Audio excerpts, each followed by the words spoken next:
Are you searching for the best in online black radio? Then go to blacktalkradionetwork.com, helping you filter through the noise. Real talk, black talk.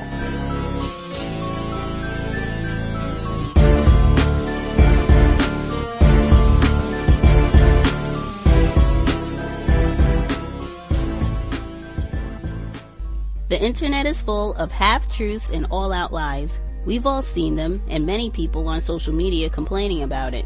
Here's your chance to show and prove. WorldAfropedia.com is a black-owned and operated encyclopedia. There are several thousand articles, but we need help.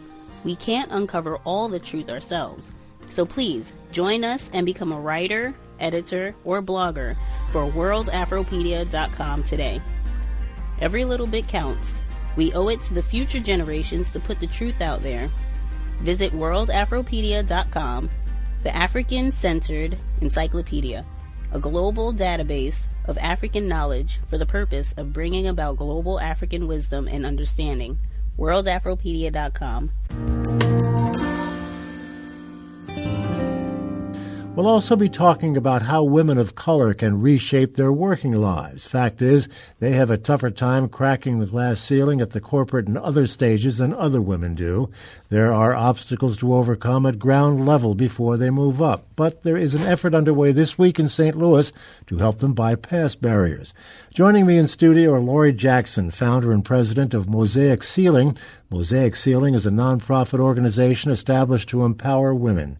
Nicole Roach is Associate Vice President for Diversity and Inclusion and Senior Director for Community Engagement at Webster University. Ladies, thank you so much for being here. Nice to have you. Thank you for having us. Lori, let me start with you. Yes. What specific barriers are we talking about? Oh, we're talking about, Mosaic Ceiling was formed, as you stated, to advocate for women, breaking down barriers in 6 key areas. So wage gap, health, economic security, political leadership, entrepreneurship, and educational attainment. So we look at the wage gap and health. Those are the major components. The entrepreneurship and educational attainment, women of color exceed in those areas percentage-wise. But the health and wage gap, there's still a lot of work to be done. Nikki, are we just talking about the corporate world now, or are we talking about a much broader area? Oh, way much broader. It's across all industries, whether it's for-profit, non-profit, higher ed, education, you name it. There's work to be done.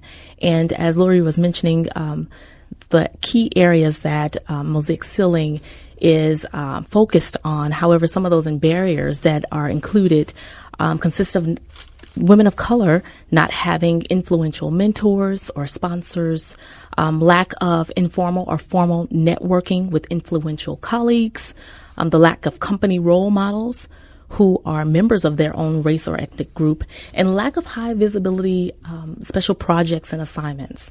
Lori, isn't this a situation, though, that exists for women of all ethnic backgrounds? Mm-hmm. Yeah. Yes. When we look at the numbers, especially for wage gap, when we look at the numbers, the numbers are still alarming, and we have a long way to go because women will not reach pay equity until 2059. But for African American women and Latina and Hispanic women, it's even longer than that. So another 100 years at least before pay equity is reached if we continue on the track that we're on. Right, and consider you have there's a study, the Bureau of Labor Statistics, when they talk about the income earned from employment, mm-hmm. which is the critical foundation for wealth accumulation as well as access to other things. Women of all races, as we know, earn less. Yes. However, when it comes to Latinas, they earn 54% of white males. African Americans, they are earning 64% of white male wages, and for white women, it's 78%. So that kind of puts it in perspective. Did you want to say something, Lloyd? Well, as Nikki indicated, if we were to get rid of the wage gap, women working full-time year round will have enough money to pay for 89 more weeks of groceries. So that's about 2 years, more than 7 more months of mortgage and utility payments. more than 1 year of rent, and then or more than 3,000 additional gallons of gas. So if we could get rid of the pay gap, there's some of the things that we would be able to solve, and that's our mission and goal, is to help break down those barriers. And according to the numbers that I have in front of me here, by 2050, most women in the workforce are going to be women of color. Yes. Yes. Which just really reinforces how important this is going to be. Correct. Yeah. You know, another thing that I noticed in the literature that preceded you is that quite a point is made that 64% of the women who are in jail or incarcerated are women of color. Why would you include this stat? Nikki, I'll turn to you. Why would you include this stat in your brochures? I would include that stat because that's also part of our power, our influence in regards to making a difference. You had mentioned earlier about the glass ceiling that women face and that is preventing them from moving forward. Well, when it comes to women of color, we don't see the glass ceiling. It is a concrete ceiling for us. And that concrete ceiling meaning it's a dead end. There's nothing more to aspire to. There's nothing more outside of what it is that we currently have. And if that is the case, then sometimes those things that cause those numbers, when you mentioned the stats of those who may be imprisoned, those different barriers, let's, just be honest, those different types of barriers have an influence on those opportunities that we do or do not have. Right now, the number one group that's enrolling in higher ed, because oftentimes we say, oh, maybe that group's not educated. Well, those who are who are enrolling in higher ed institutions by race and gender is the Black female. And with that, they are graduating at least enrolling, and they are getting that access to higher ed. Also, the numbers of business owners by African American women grew 322% since 1977, making Black females the fastest growing group of entrepreneurs in the United States. So we have all these dynamics going on. And yes, we would want to include those numbers because if we are already setting trends in these different areas, just think how much more impact we could be making. But also, some of those individuals, it's not just by choice that they are there for some of them. However, if things could have been different, if there could have been a Lori in one of their presence, then possibly that outcome could have been quite different. Of course, women who have been incarcerated, just as is the case with men, find it difficult to get a job at all when they come out. Yes. But there is, Lori, this kind of a silver lining as I see it. If entrepreneurship is up and there are more people being educated and getting the necessary education that's so necessary for advancement, this is something of a silver lining, isn't it? Well, I would say it's a silver lining, but we still have to move the needle a little bit faster than what statistics show because if we look at it, we're going backwards. We're not going forward in our numbers. And so we do have more education and we do have more business and we're more business owners. However, there's still that disparity there that we are pushing for to close the gap quicker. What is the biggest obstacle, do you think, that the women we're talking about are facing? Oh my gosh, the biggest? Yeah. It's so multi-layered and multifaceted, depending on the situation. But I would say the one that just pops in my mind would be the mentoring and the coaching. Would be early on. I would. Yes, but also even when you arrive after you complete. I mean, I talked to so many individuals, females of color, and they're often asking, "How did you make it?" And for me, there is no make it. And even at this space in life, in this season of life, there's still need for mentorship and coaching because you don't understand. We were just talking, Lori and I, before coming on, that we are quick to say, okay, here's the diploma and here are my grades and everything is great.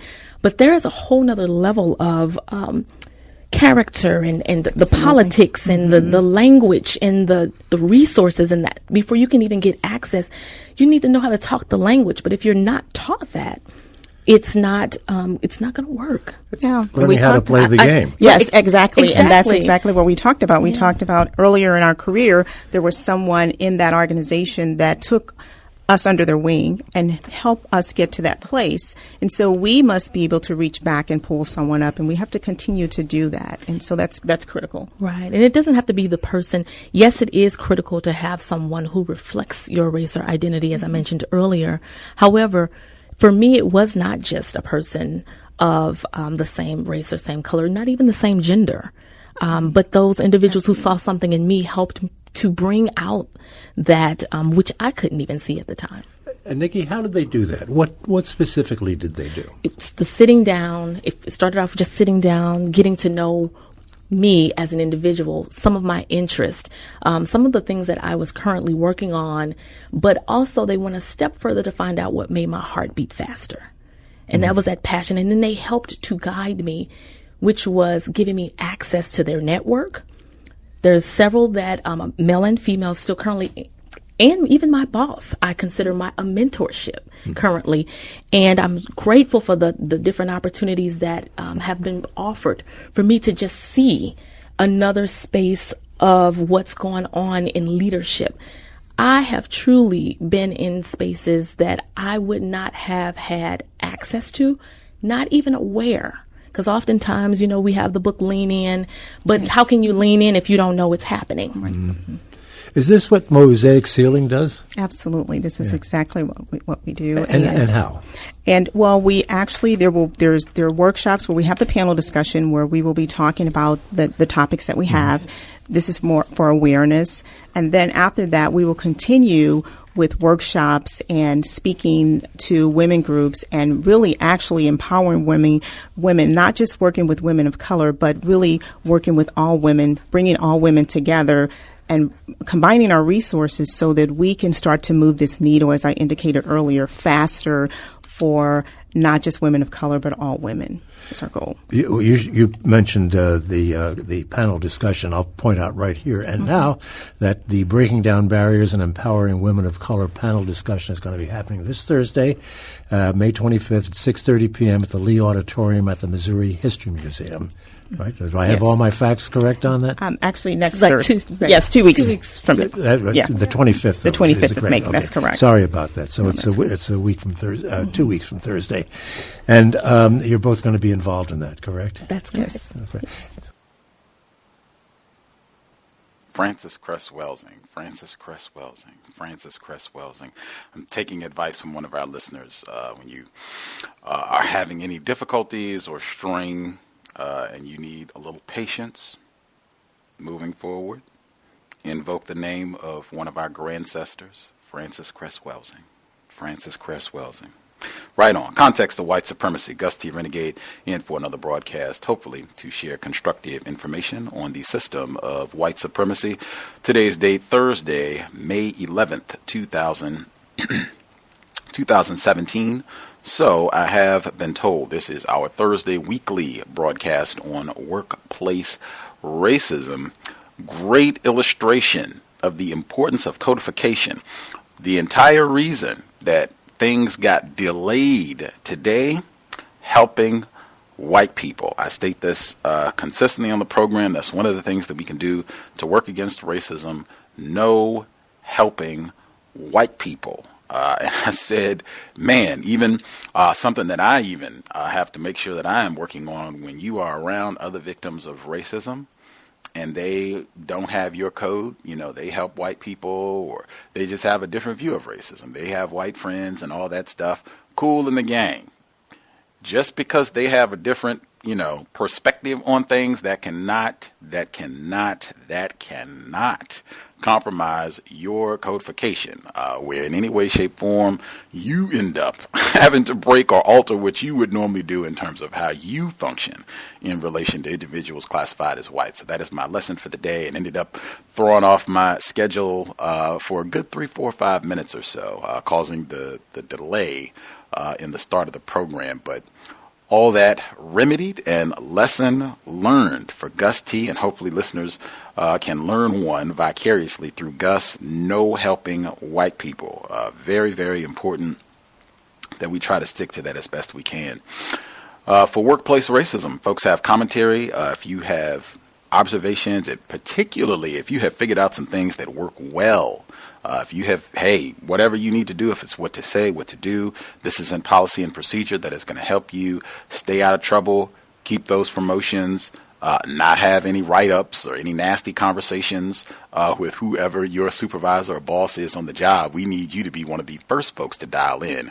That number, 641-715-3640. The code 564943 pound. Press star 6 if you would like to participate. And you can feel free to email in as well. I will again encourage folks, this broadcast is not for spectators. This is not one where you look forward to every Thursday, where you can get excited, where you can either watch Scandal or prepare to watch Scandal by hearing about the trials and tribulations of black people on their job over the past week. That's not what this is for. Dr. Welsing regularly encouraged black people to make sure that we are speaking honestly about racism. This is something that's impacting all of us on our jobs in a variety of different ways. This is something that we should be able to have some honest dialogue about, the way that this is impacting us, and some strategies, not just to moan and wail, but I mean to really think of some tactics that can help us in these situations to minimize some of that stress and to see if we can solve some of these problems, because I think that can definitely happen. Some of these things just comes down to what you say, what you don't say, being aware of policy and procedure. Those things right there can be hugely helpful in minimizing some of the strife on the job.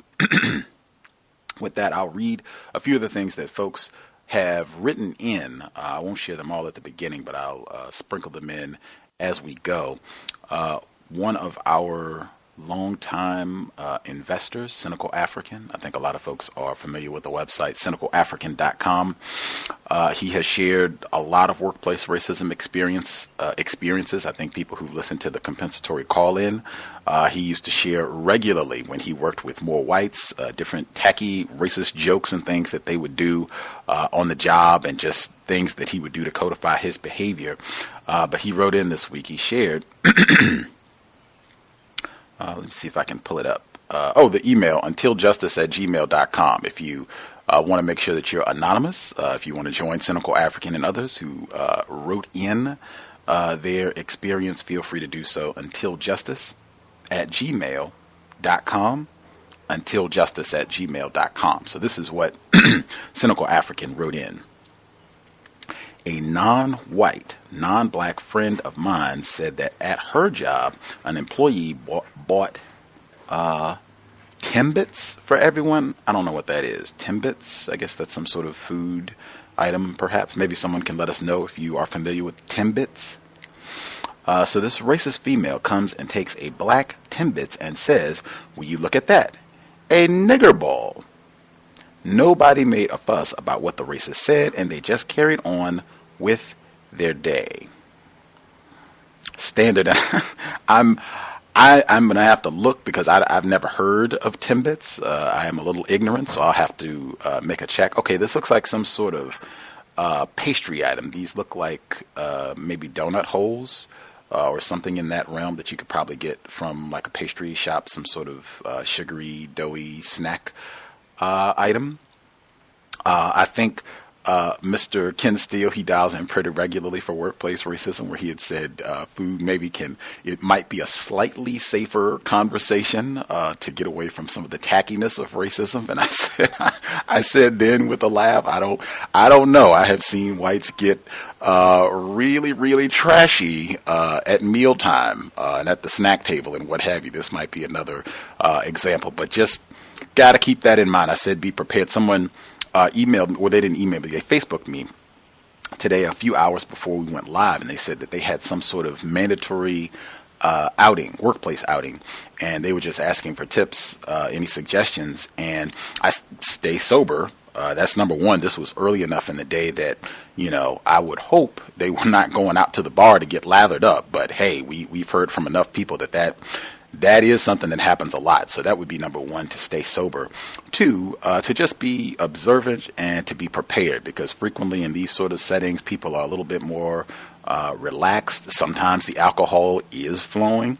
And so the tackiness, like with what we just heard, you never know. The racist jokes, anything could happen. So be prepared so that you're not surprised, and even be alert. You can be taking notes, because a lot of times things can happen that becomes important, that ends up being something that gets discussed on the job. And we start talking about promotions, or is somebody going to keep their job? So I would be observant. And I don't know how long this event was. He didn't give a time outline, but if you know this is potentially something that's going to be a lengthy affair, like, this could be something where they're like, hey, we're going to hang out for the next 3-4 hours. We're going to spend the rest of the afternoon together. I would already have an escape planned, where if you have children that you have to pick up from school, you have a family member that you have to get to an appointment, you have people that are coming to the house for repairs, whatever you need to, think up, that you have a limited amount of time that you're going to be engaged in all this, whatever it is, 40 minutes, 30 minutes. This is the time that I'm going to invest for this, and then I'm going to be gone. I'm not going to be here 5 hours. You can even let people know up front, so it's not some sort of abrupt thing that you already have, pressing time matters that have to be addressed. Other people wrote in as well, but I think I'll go ahead and get to callers. The number again is 641 715 3640. The code 564943 pound. Press star 6 if you would like to participate. And for folks in the St. Louis area, the audio clip that we started with, we were all set to go with that. If you're in the St. Louis area, that workshop that they're having, their wording is women of color, even though it does seem like a lot of it was focused on difficulties black females in particular have in the workplace. You can go check that out. Let us know if they have any constructive information. I know we have listeners in the Missouri area. If you want to check it out, you want the link or anything, drop me an email and I would be happy to send you the information. Folks who dialed in who have a hand up, line should be open. Feel free. May I be heard? Yes, ma'am. Hello, everyone. Thank you for taking my call. This is the black female caller from Ohio, one of them. There's two of us. Just wanted to give you an update. One, my job situation, I did finally get a new supervisor, of course, another racist suspect white. I have been telling, the people close to me about just how refined he seems to be. He's always definitely, he seems to be very jovial, I guess, happy and joking around, wanted to talk about, his personal life, and wanted to definitely ask you questions about your personal life. And like I said before, it's very, basic. If I do feel like I should have to share something that maybe help with my job situation, I actually, another thing that I'm definitely glad that I learned from the show is just to be a lot more observant, not just of whites, but also of non-whites as well. I spoke about wanting to go to a different position in a different department, and of course, racist man, racist woman, racist child always do. They somehow hinder that. And I'm kind of mad at myself that I don't remember exactly when I had asked my previous supervisor to see if I can move over to a different position, because at the job that I'm at, you have to ask your supervisor before even applying or anything like that. So he immediately said, no, we can't, we need you in this department. We can't lose you because we can't replace you fast enough, basically along those lines.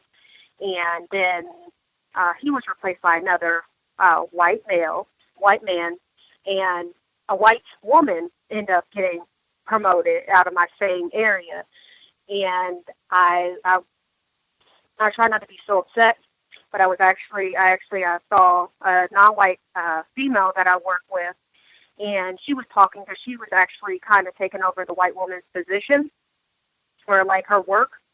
And she had told me when she had came on to the job or into my area that the white woman had already told her that she was already in the process of leaving. And I feel like this is definitely around the same time that I was asking to go to a different area. So just definitely being really trying to control my emotions, because of course this is how what they do. This is how they operate on, in every area. So I guess that is, the last thing is that I have been, since I've gotten a new supervisor, I've definitely tried to be more codified, and I feel like I've always spoken very proper with him, and for whatever reason, he had sent me a message, and he had said, like, basically, I guess he was speaking slang to me about, like, a good job that I did, and I definitely took offense to that. I made sure I saved the conversation, at least, but I just couldn't understand why, if I was speaking to him basically just how I speak on the show, why I feel like that would be necessary. But of course, like I said, suspect racist. That's all I have to share today. Thank you. Wow. I am a victim of white supremacy, still trying my best, but I just read a report. It was about workplace racism. I think I might have made audio of this, so even in my failure, I think I'm going to catch myself, because I think we'll hear this on Saturday. But it was a black female, and she was talking about workplace racism, and she was saying that the white people on her job, they would talk to her, same thing. She, good morning, Ted. Good morning, Mr. Johnson. Good morning, Mrs. Phillips. That sort of thing. Correct, typical business dialogue, the way that you would expect someone to speak to you if you're in an office setting. And she said that her white coworkers would respond to her and be like, for shizzle. And that sort of just racist nonsense, which was like, what is going on? It's like, I have never spoke to someone like that here. You've never heard me talk like that. And it would be just her. They wouldn't talk to the other people like that. They would just do this to her. When if she was present, then they would start, making little comments like that when they spoke to people. And I've heard that from other callers here on the Cows for years, where they've talked about the exact same thing, where it's like the black person is present. Now we want to show all of our cute Negro slang that we've picked up from our years of, listening to rap music or, whatever else that they've done. I would say what you did in terms of noting that, taking notes of that can be great, because that's what this black female did. She has a lawsuit and everything. Particularly if any of that pops up in an email, gold. Print it out, save. You can just put that in your little file. But if they're saying stuff like that, I would just make note, and that can be one that you go in the question lane. You can even wait one day while after if you notice that this has happened repeatedly in the way that they talk to you, you can just wait one day, real casual. Wow. Bob, can I ask you a question? Some days when you speak to me, or you're here and you'll say something to me like, for shizzle or whatever it is, why is it that you only say that to me? You only talk that way to me, and you don't speak to anyone else?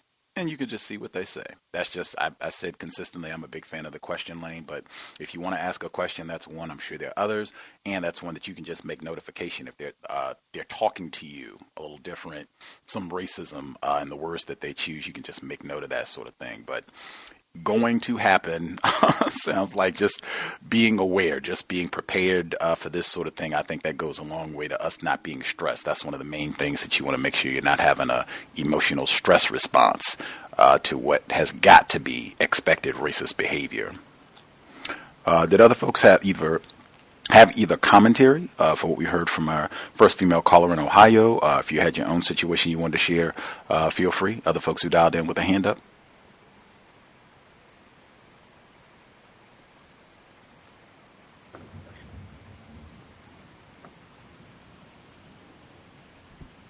Yes, can I be heard?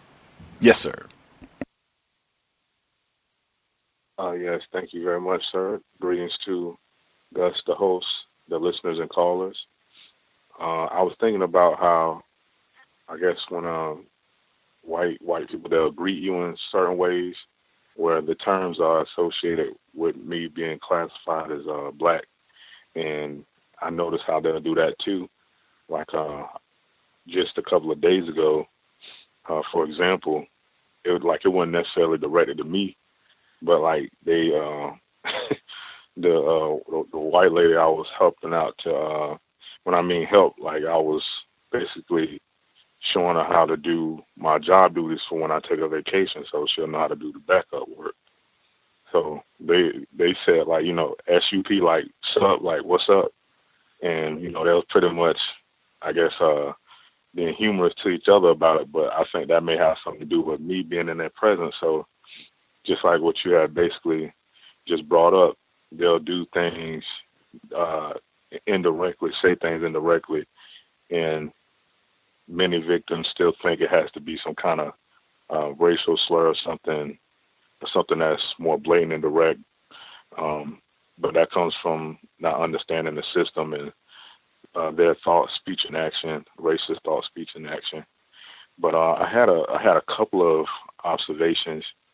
I think you remember when I was talking about the suspected race soldier. I guess he was a so-called homeless person, and he had like a limp to him or whatever, and he was calling me nigger and stuff. Apparently, he has been arrested on a felony with 2 counts of aggravated assault, and it was toward 2 non-white people. I believe a black male and another one who was called, I guess, so-called Hispanic. And on the arrest report or the sworn complaint, it says that he was calling them stupid ASS niggers, like they have it in quotes, explicit language. So this person, the 2 counts was he had a blade, like a knife in his pocket. But on the second page, it says that he denied the physical act. Okay, like he denied pulling out the knife, a 5-inch pocket knife. That's what it said on the report. See, now he denied that, but he said he did call him what he said, stupid ASSN. So I found that fascinating how they'll deny that they did something physical, but they said what they said verbally.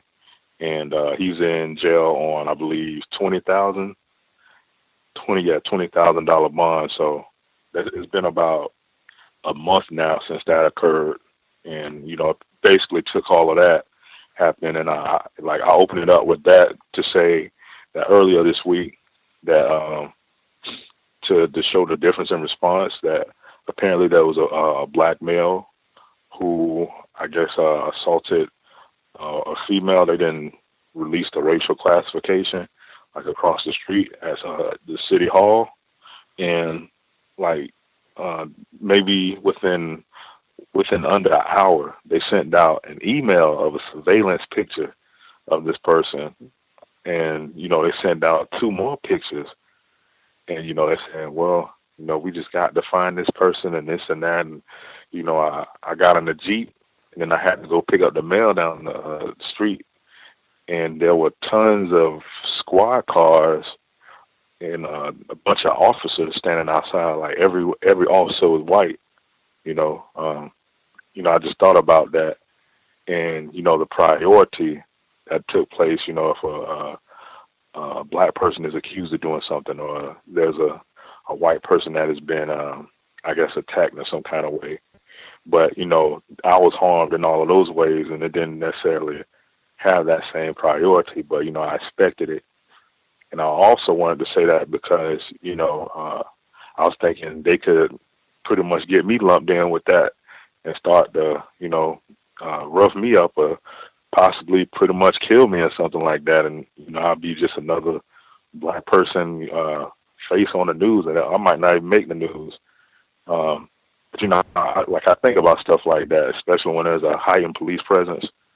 And, I wanted to mention that. And one last thing, speaking of language, sometimes I'll say, greetings, and, I'll say, how's it going? Like a variant of ways of greeting people, black people, non-white, white, or whoever it is. And, I did this in this new civil court director lady. She says, I said greetings, And the person I was training, she said, hey, or whatever. And she looked at me, she said, greetings. And then the non-white people started laughing, when she said that. And, and then she said aliens. The non-white person said aliens, like how they say greetings, aliens, earthlings. So, I just wanted to point that out. And that's all I have for now. Thank you. Wow. Very interesting. I remember that situation. I think that was shared on Workplace Racism sometime back when this vagrant race soldier was maligning you and I think even other coworkers eventually. He should have a track record when his felony hearing comes up. If he wants to deny the weapon or not, it should be the same way they do with us. It should be a long paper trail. He's what they call a repeat offender, where he has been harassing people and using terroristic language for a long, long time. That should, be factored in my opinion, when his court date comes, because that's the same thing that they do to us black people, even, other crimes that you're not charged with. And expecting that difference in behavior, the way that they responded to a black person allegedly being accused of a crime, and the resources that were marshaled behind that. That is, standard operating procedure anywhere in the world under racism, white supremacy. Those greetings, Dr. Kanban talks about that a lot. That's why he says, I think he was one of the first ones to come on the program and say to not say good morning to white people or good afternoon. You just afternoon, evening, morning, or you repeat whatever greeting, whatever they say to you. But I would even try and minimize those, because the tackiness comes out immediately. Get the greeting over with, and then if it's business, I say that consistently, get back to business related matters. That'll be the confines of what we're going to speak about. Other folks have commentary, either comments, questions on what we've heard thus far. If you have your own questions or commentary you would like to share, line should be open. Feel free. Yes, sir. Greetings, everyone. Once again, I will continuously to understand that white people have a keen understanding of racist white supremacy. It goes beyond their victims. They also know within the workplace that there's a lot of racial tension that goes on that's just there in the atmosphere, because now this is where, in a lot of cases, that white people are close to non-white people who they are going to have subject for mistreatment. So therefore, it's kind of like what I've seen, like the movie Godfather, how they don't just get angry before they kill the person. They make the person think that everything is all right, and then all of a sudden, bam, that sort of thing. They miss it. In that case, in the movie, the mistreatment was killing. But in this particular case, they want to keep the tension down. So this is where all of the verbiage and also the physical stuff, like wanting to put their arm around a non-white person or shake their hand, all of those type of gestures. And in this particular case, like the lady who made a report earlier, they have a keen understanding of the altered language that we have picked up, and that's just a more of addition of what I'm talking about by them using this type of terminology towards us, and they expect that they're going to get a desired response, which is laughter. Laughter really gives them the sign, okay, it's okay now. I can deal with this non-white person, and sometimes in a way that is not to their best interest, because I got their attention in a favorable sort of way, and so that's what it tells me. That's how I interpret it. From my years in the workplace, they would do that. Unfortunately, for the most part, they get the desired response. Unfortunately, from what I've seen, on the most part, what I've learned to practice is to don't change my facial expression. It looks straight, and not necessarily necessarily a mean look, but look straight through them as far as that concerned. Now, what you're gonna get subject with then is from you're gonna get the comment, well, this person is not a team. He's not a team player, quote unquote. That sort of thing. And a lot of times, but though when it comes to that point, you can challenge that by asking that person, well, what is a team player? What is a team player? And let them and don't help them with the answer. As far as that concerned. But that's how I see that situation with the those different type of terminology, and they're expecting it is designed directly for a non-white person, a non-white black person in most cases. Although I've seen it done with other non-white people who weren't black. But that's what that basically is. Is one of those many different type of verbal or physical gestures. Thank you. Absolutely. Other folks that we have not heard from at all who have a hand up, line should be open. Can I be heard? Yes, sir. Awesome. It's Ken Steele, and I'm in Orange County, and I just wanted to report that I know this might be, I guess, self-evident to the listeners, but if you are new or if you are a little confused about racism,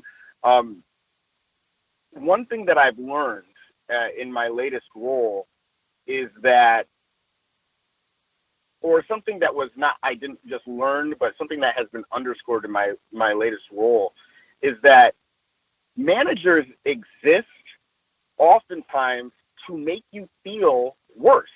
That is all. My manager last week, or very recently, earlier this week, pretty much let me know that I don't appear to be stressed enough on the job. And I think he said this in explicit terms. He said, I'm too relaxed, I'm too comfortable. And, I had to correct him. I said, I'm not very relaxed. I am stressed. All of the correct things that I should be stressed about in my role. They stress me out, but I'm not, I guess I'm not wearing a worried face on my face, I guess. And it kind of goes back to when they banned headphones.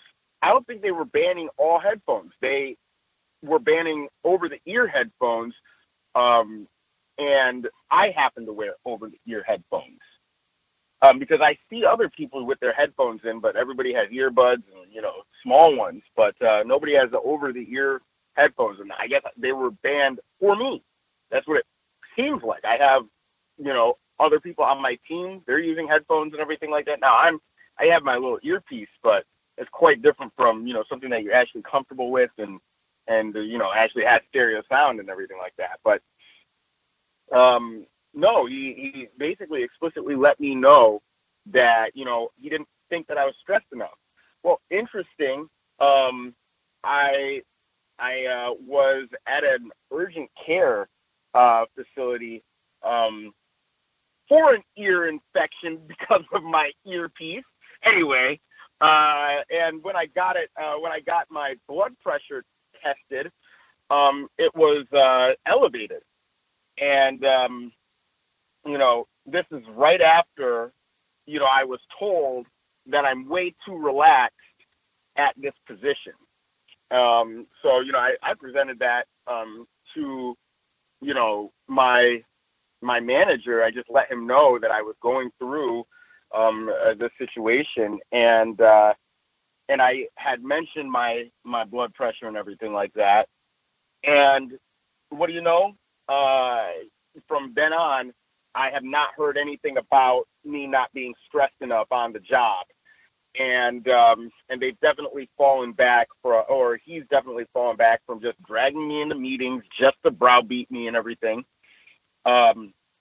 Earlier, also in that same meeting, he said in an email that I was being pushy by asking him, if we had covered everything. Because I it was 25 minutes into what was scheduled to be a 15-minute meeting, and he was repeating himself. And, I basically had gotten, the point of everything he was saying. It just seemed like all that was happening was the longer he was staying in my presence, he was just getting madder and madder at me. And, I just asked him the simple question again, am I allowed to ask questions? Because in this email, you said that I was being pushy when I was asking if we were finished after we had talked for 25 minutes and over 25 minutes, and we had re-stressed every single main talking point. So I don't know how that is pushy, but I was just wondering if we are allowed to ask questions or not. Then he was also asking about lunch breaks and this, that, and the other, and he and a few other of my colleagues like to eat at their desks, and we have state mandated lunch hours. So I asked him, he's always on me for leaving for lunch, being on my own time. I don't need to be on the sales floor all day.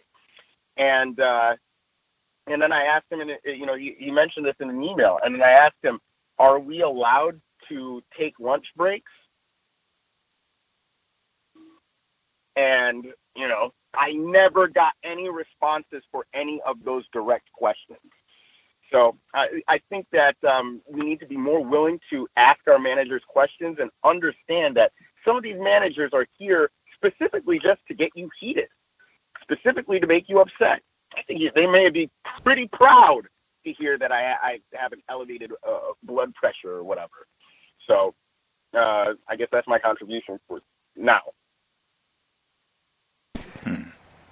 Appreciate that, Mr. Steele. I think we've had a number of C.O.W.S listeners over the years where they have commented about that, whites on the job just being there to have you strap. In fact, I think you were the one that mentioned the case just within the last few days, the black engineer who was under so much stress that his family, his wife, his widow, mother of his children, said it was because of racism, all the pressure that he was under, and particularly in what they call Silicon Valley. But yeah, I think that's the case regularly. And I know you had been talking previously about how you had been doing pretty well.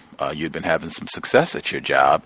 And I've stated for years that, I'm not saying you, I'm just saying in general, that I think a lot of times black people think, hey, if we go on our jobs and do well and if we're successful, that, white people will say, hey, this is not just some dumb nigger. This is an all right guy. Or this is an all right, woman we got here. That's not the case at all. And frequently, if they see a black person doing well, you're competent, intelligent, studied hard, you're doing well on the job, they really want to put you back in your place and abuse and terrorize you.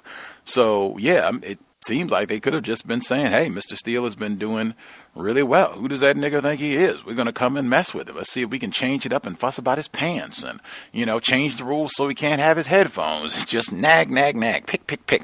Just anything that they can do. I think that's just standard operating procedure for racists on the job. And hopefully, as I said, I hope one of the things this program, we get a better understanding that is the case. It sounds like that's the case for you. And then figuring out ways to minimize some of those issues as we move along, and asking questions, one of the core ways we can do that, I think. Other folks that we've not heard from at all, other people who have a hand up that we've not heard from at all, did you have commentary? Over here. Yes, sir. Good evening, everybody. 2812, mortgage banker and a VA. I have a little situation. So I think I told everybody last week that there was a white woman that got fired that I was sharing an office with. She actually came in today to get her flowers. It wasn't even really awkward. It was just different, And she came in, got her flowers and everything, and left. And no inappropriate contact or talking or anything. It was just hey, sorry that happened, and, move on. But the main thing I wanted to bring up was the manager of the office. I work in a real estate office, and the majority of the people that work in the office are quote unquote what we like to call self-employed, but they're independent contractors. And so there is a broker, and he is a non-white black male, and there's another guy. Now, both guys, they do pretty well for themselves, but they're non-white black male. And the broker has he's done a couple of things according to his company policy that would be what I just say are incorrect. And I'll use this example. The mortgage company that I work for has a relationship with a real estate company. And I can use a metaphor in this call. So I'll use the metaphor. It's almost like if, I don't know, Ebony owned the cows, and they went to Gus and said, okay, well, whenever you do your broadcast, you just advertise Ebony magazine. So it's the same equivalent. However, this broker has been having other mortgage companies come into the office, and he actually had his wife, who's a black female, teach a class in the office, which is against policy. My white manager, who I just saw fire a white woman for almost nothing, it wasn't due to production, for what I found out, came in and he was sitting down talking to me after he fired the woman. He was like, yeah, the manager, the gentleman, I don't think this office is going to grow, with him being there. And he saw some flyers from somebody else there, and he was like, this is incorrect. So he takes pictures of this stuff, and he sends it up to the president of the company. And so, they're going to go talk to him. My question is, do I say something to the non-white male? Because it really doesn't matter to me whether or not I do business with him. I do enough business. I could really care less. And I also don't want to be on a job and harm another black person. But what he is doing is incorrect. And he and I have had conversations before that have been constructive, just about work, not about necessarily racism, but just about work in our positions. But I was just wondering, if I see him doing something incorrect, because he doesn't work, we don't work together, we just share office space. But if you see another non-white person doing something incorrect, knowing that it looks like these white people are going to try to put the hammer down, do you say something to that person? That's my question. How interesting. I guess, or number one, are you leaning one way or the other? Are you leaning towards saying something to him, or just, keeping your mouth shut and minding your own business, United Independent? And if you are leaning towards saying something, do you already have an idea about, how you would phrase what it is you want to say? Yeah, I was leaning on actually saying something. Because he and I have, we've talked and we've developed a good rapport. And so I was leaning on just saying something and mentioning and just saying, hey, there's been some rumbles about what happened with the other company. And I understand that, you have a significant other that works for this other company. But the management team was really not happy about it. And a lot of people are talking about it, and I just wanted to make you aware. That was going to be my statement. I didn't want to, I'm not going to say, you're getting fired or something like that, but because it does put me in a very weird situation, because what my company actually wants me to do is to try to get business from this gentleman. And like I said, if he doesn't want to do business with me, that's okay. But I also don't want to see another black person get fired. Right. I don't know, listeners, folks that are listening, what do you think? Do you let this other victim of racism, black person, do you let the person know that some of the race soldiers on the job might not be pleased with some of the things that they have done, just as a word of caution, so that they can be a little bit more performed as they proceed? Or do you just say, hey, I'm United Independent, I'm not going to get involved. Doesn't have anything to do with me. I don't want to cause any conflict or what have you. Do folks have any suggestions which way you would go? Can I be heard? Heard both of you. Let's. All right, go ahead. I was going to get the female caller first. There we go. Oh, okay. I just want to be quick. I know I'm not as knowledgeable as everyone else, but I know if it were me, and I feel like it's kind of, I've kind of been in that situation, I would try to make it as, I guess, nonchalant as possible. If I were to, just speak to the person, like have a casual conversation, and then just kind of slowly kind of drift into maybe like the policies and procedures, or just like what the black male was saying, like he knows that, he obviously knows that, these things are incorrect, or even if you don't want to do that, because I also know that I'm very anxious about a lot of different things, because you don't ever know, like how I've heard in other episodes or what have you, how it could also work against you, like the other black male could try to then turn it around on you. So you might also even want to think about kind of somehow doing it anonymous, maybe a note or something like that. I don't know. But like I said, those are just my thoughts. Can I be heard? Yes, sir. Awesome. Just wanted to, to piggyback on the previous caller. I think that she is correct. Anonymous notification would be the route that I would take on this one. I'm a huge fan of anonymous emails. You can just search, Google for anonymous email, and you can get a 10-minute email, an email that only exists for 10 minutes, whatever. And if you have this person's email, and you know that they check their email regularly, you're informing them of a situation, you can, when being anonymous, be as explicit as you want.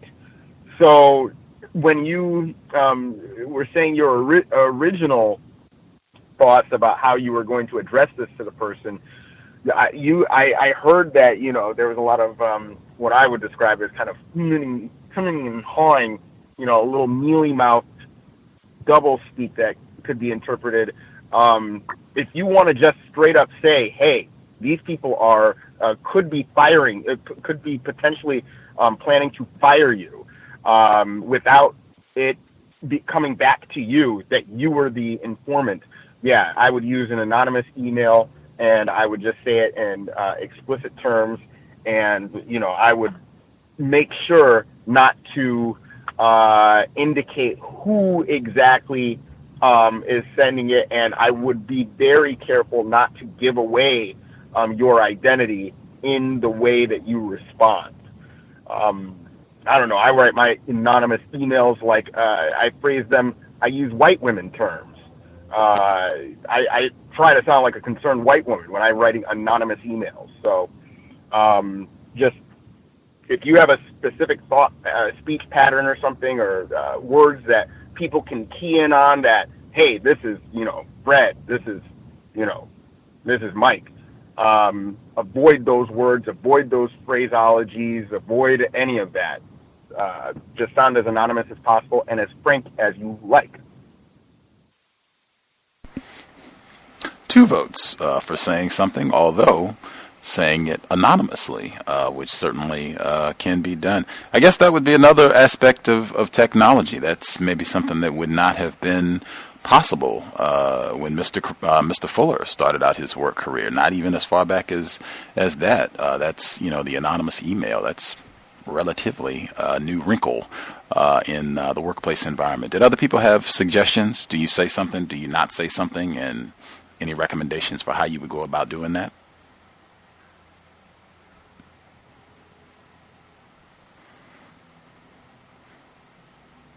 Do we have other folks that have suggestions, or they're interested? Oh, I might have missed some of the hands here. Let's see here.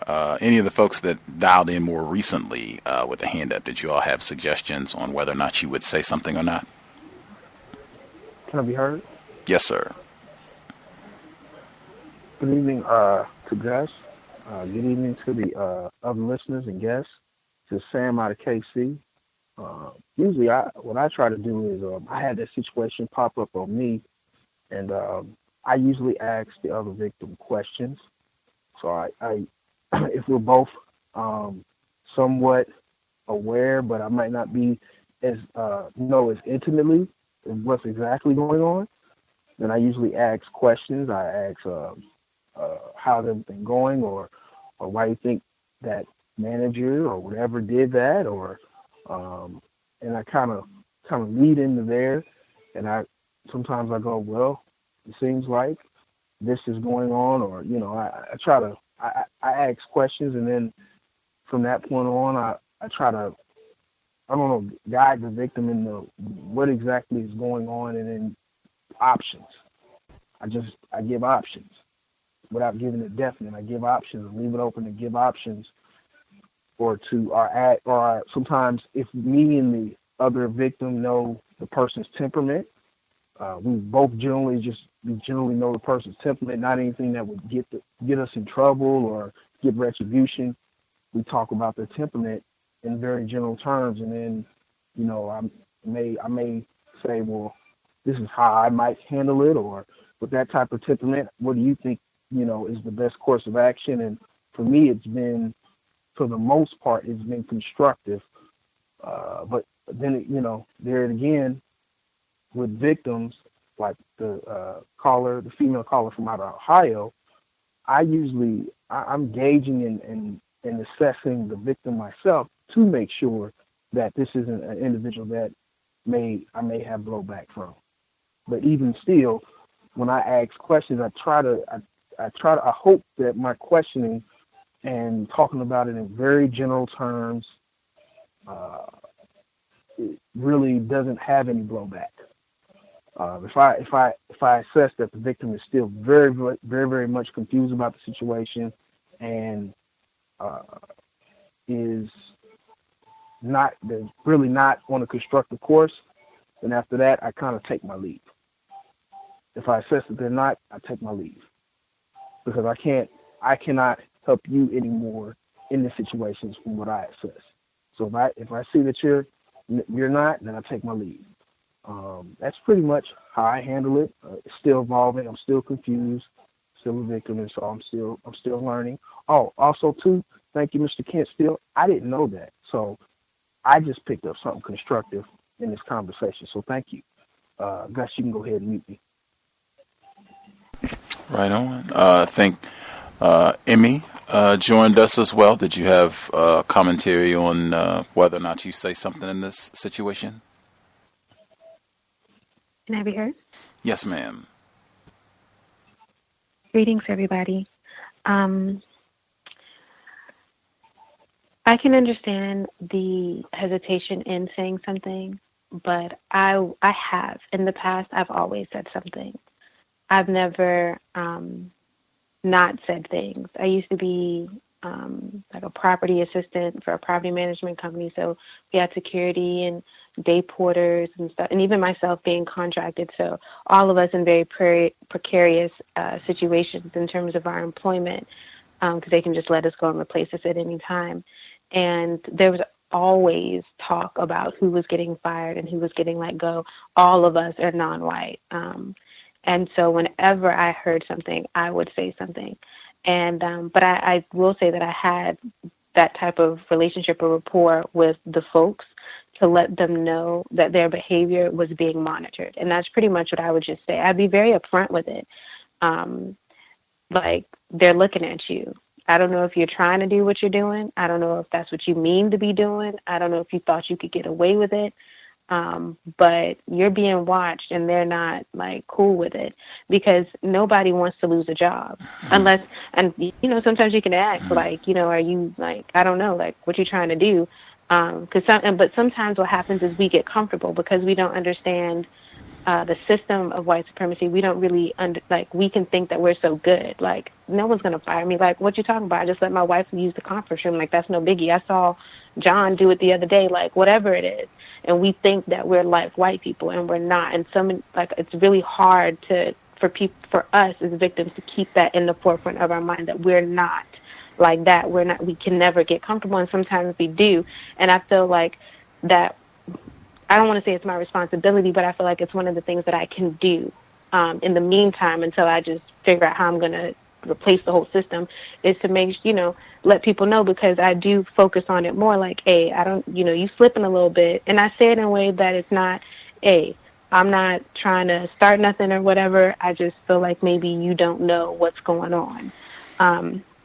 And I just try to make it like I come all the way down. Like, I'm not hoity-toity with it. I'm not any kind of thing with it. I'm just letting you know white people talking and they're not happy.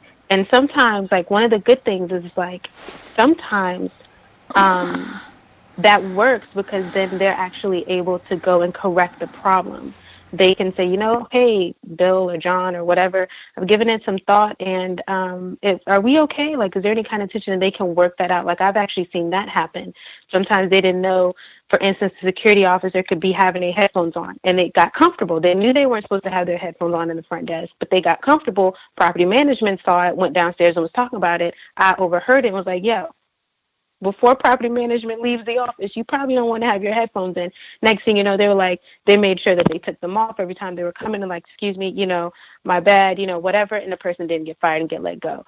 Sometimes we can cover each other's backs and make sure, and just fix the problem. Sometimes, I don't even know, maybe white people even want us to do that. They'll say things around us intentionally, hoping we'll run back and let them know so they can fix it. No one has to get fired. They don't have to look bad, and they can avoid the drama. Because sometimes they do want that person, but they don't want whatever it is that they're doing. So they want us to kind of check each other. I don't know, but I don't ever want non-white people to lose employment, because it's so hard to get and keep a job. So maybe that person is just slacking. And I like to give non-white people the benefit of the doubt. I like to think that we do care, and we're just not aware. Not that we're just doing stuff on purpose to just be like whatever. That's not my initial go-to when it comes to us non-white, specifically Black people. But I can understand your apprehension, but that's just how I would kick it. I don't even know if it has to be. I respect everybody's opinion and saying that, anonymously and stuff. But if you all talk and, you know what I'm saying, I don't see what's wrong with being like, yo, you know what I mean? I don't think you really want to be using a conference room and blah, blah, blah, blah, blah, blah, blah, blah, blah. And maybe, they can go ahead and get on that, tighten up and keep their job. So both y'all can make money, because I think you're supposed to be trying to get money from him and he might be getting money from you. So, y'all could keep each other making money, if that makes sense. I hope it was helpful. Thank you.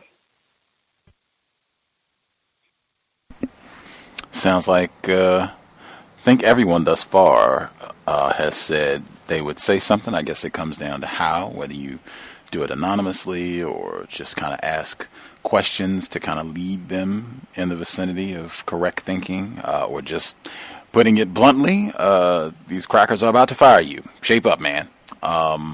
Seems like everyone is leaning in the direction of saying something. Anybody else have commentary on suggestions for this caller? I just wanted to say that to previous caller Emmy, yes, these suspected racists who are in charge at these various plantations will use victims to convey messages to other victims if they think that the message may not be received in a favorable manner. For example, they sent a black male, a fellow victim of racism, to tell me to suggest to me that I not wear so many colorful hoodies. And I understood what was happening, and what I didn't want to do was create conflict. That's what was my biggest thing. When I see that happening, I just want to mitigate any conflict. I want to make sure that everybody feels okay about each other. And then if I personally have a problem when I feel like a non-white person is conveying a message from racist, that just it doesn't strike me the right way, and I know when it's happening. So, I try to make sure that in those situations, I do know that racists oftentimes will try to get us to fight or argue about stuff, and I just make sure to note to anybody who wants to convey these messages, just be aware that, oftentimes it's just a very awkward situation when that occurs. I know. I appreciate that, Mr. Steele. Context of White Supremacy, Workplace Racism. The number again is 641-715-3640. The code 564943 pound. Press star 6 if you would like to participate. I think joining us all the way from the UK at roughly 2:15 in the a.m. Friday morning. Stacy, are you with us, Stacy? Hi, Gus. Morning. Happy Friday to you, Stacy. Did you have commentary you wanted to share, or are you just listening? She's only been with us for a short period, so if you want to listen for a little while longer until you get acclimated, that's fine too. Yeah, I was just I'll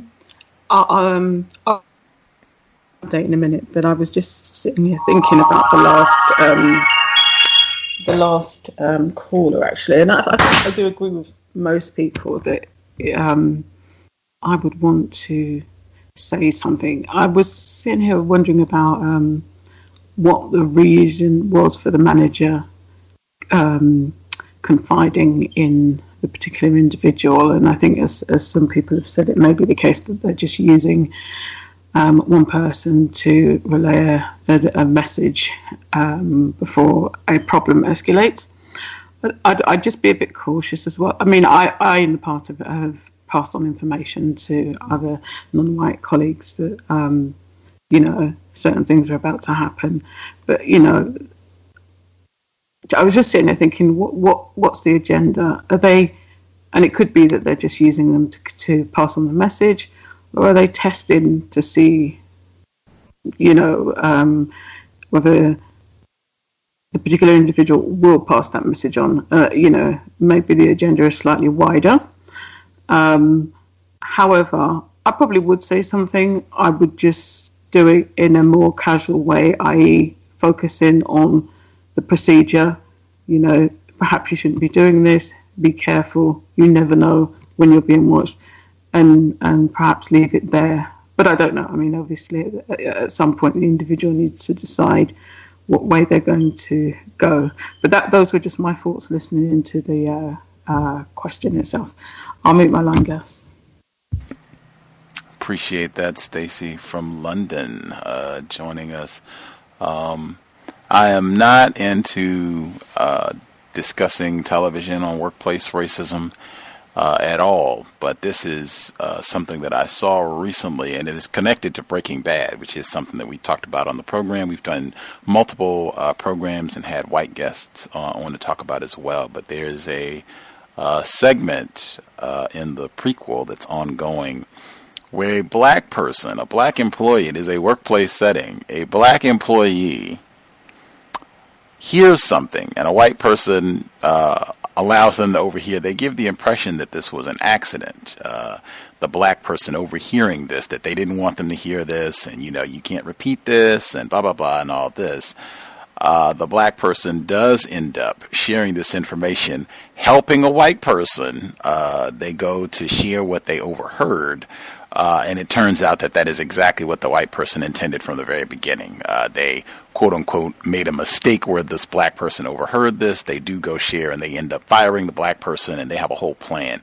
I do think that is something to think about, that white people, even beyond Hollywood, the regular old whites that we're around on a regular basis, even many of them are that cunning, where you could think that you overheard this or you got this information or what have you, but they wanted you to have that information, and they may have even wanted you to share it with another non-white person, the way some of you all have been saying that, sometimes they might want you to be the unofficial messenger to see if you can get this problem resolved. I do kind of still agree with the general thrust. If you think that this black person's job is seriously in jeopardy, or even, that this is a serious problem that, he should know about and try to do what he can to modify his behavior. I definitely think it's worthwhile to say, in particular, if you all have a rapport. I think that was important as well. This is not some stranger, someone that you all talk, you're friendly.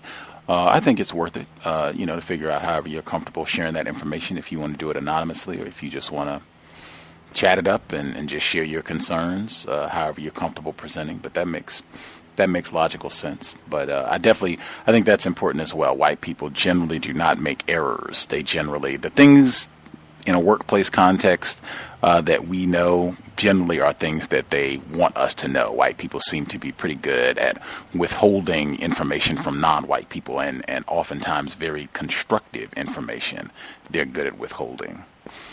Anything else, or folks want to share other commentary? If folks have their own situation, anyone that we've not heard from in terms of you had your own workplace incident you want to discuss, feel free.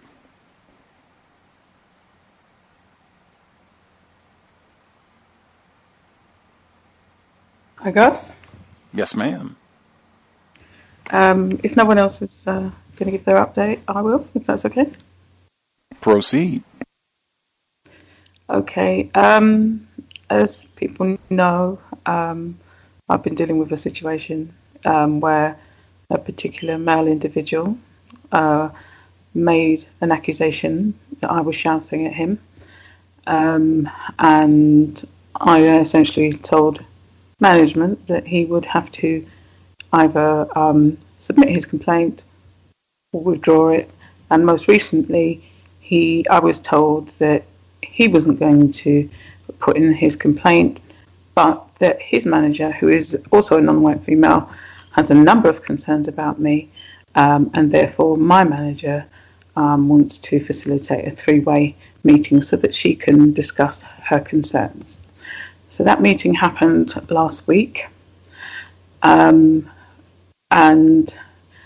if I laugh at this while I'm relaying this, it's not because I find it amusing, because I really didn't. It's just there's an element of this which is absolutely ridiculous. But I just want to be clear that this has had a lot of it caused me a lot of anxiety, even though obviously I'm dealing with it, and I'm just at a point where I'm not going to tolerate the nonsense.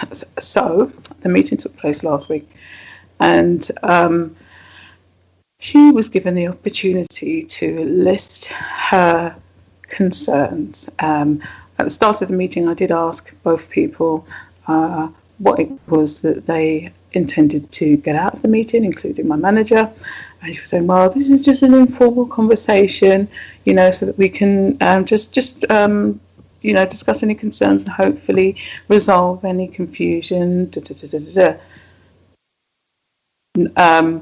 And so I made sure I was noticing everything down. So her list, I won't go through all of her concerns, but needless to say, I had a full sheet of A4 paper by the end of it.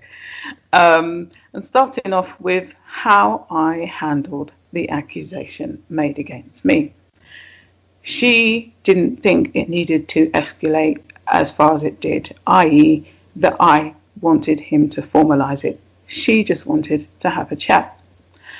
And then we talked about exactly how she relayed that message to me, i.e. that it was serious, that he was very upset, that he has witnesses, etc., etc., etc. And she had insisted on meeting with me and had been corresponding with me by email. At no point in the emails that she was sending did she indicate that what the discussion was about, but it was insisting that it was urgent, and had appeared at my desk that morning, even though I told her that I didn't have time to meet with her because I was about to go on holiday. She was very insistent. And my managers and the manager in the team, in fact, it was probably the full team in the office that day, And, it was pin drop silence, so obviously everybody knew it was going to happen. So this thing was presented to me as a really serious matter, and I had been trying to meet with her about his wider job description and responsibilities, and she had said to me in the meeting, we're going to park that matter, we need to deal with this, it's really urgent. So I said to her in our informal discussion where she was listing her concerns about me, I said, well, listen to the language that you used. Why would I think it was anything other than serious? You said it was serious. You said he had witnesses. You said he was very upset, etc., etc. Oh, but I didn't want it to escalate that. I just wanted to have a chat. And so I said to her again, listen to the language that you used. And then she acknowledged that actually she gave me the impression that it was very serious. But she just wanted to have a chat. So I said, well, the other point about that is you've relayed an accusation to me. It's not anyone else's decision how I respond to an accusation made against me. I don't want to handle it as a little chat. It's an accusation. And that was the point at which everybody had to accept that you can have an opinion, but it's my decision ultimately. She then said that she felt she only had 5 minutes to discuss it with me. I wouldn't give her any more than 5 minutes to discuss it. I said, what are you talking about? You didn't inform me what this meeting was about. You asked me for 10 minutes. We had a meeting. At no point during that meeting, and I'm asking her questions basically. Did I say to you, you could only have 5 minutes? No. Did we mutually bring that meeting to an end? Yes. So what are you talking about? And then she accepted that actually this whole thing of me giving her 5 minutes was a load of nonsense. And this is how the meeting went on. We had an hour meeting, which lasted 2 hours, because there was absolutely no way that we were going to leave that room without any of her so-called accusations being addressed. Another one was that I wasn't involving her in his management. I wasn't respecting her as his manager. By the end of the discussion, or midway through the meeting, she accepted that every single attempt to make sure we were joined up on his role, his management, how he's being trained, was made by me to her. In fact, she'd never ever actually approached me to discuss anything about his management. And this went on, and some of it was, I can't even relate to you how much of, I had to control myself in that meeting, but I realised actually this person is actually even more insecure than I had realised, because there was another point where she said I shooed her away from my desk. She can't talk to me. Every time I come up to her, I tell her to go away. And then we established that none of the above has ever happened.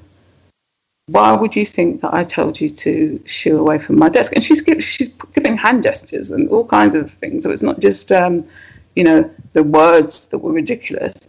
And then during the meeting, I said to her, can I just ask you to think about the language that you're actually using? Because several times during this meeting, we've established that actually some of the things that you're claiming I've said to you actually never ever happened.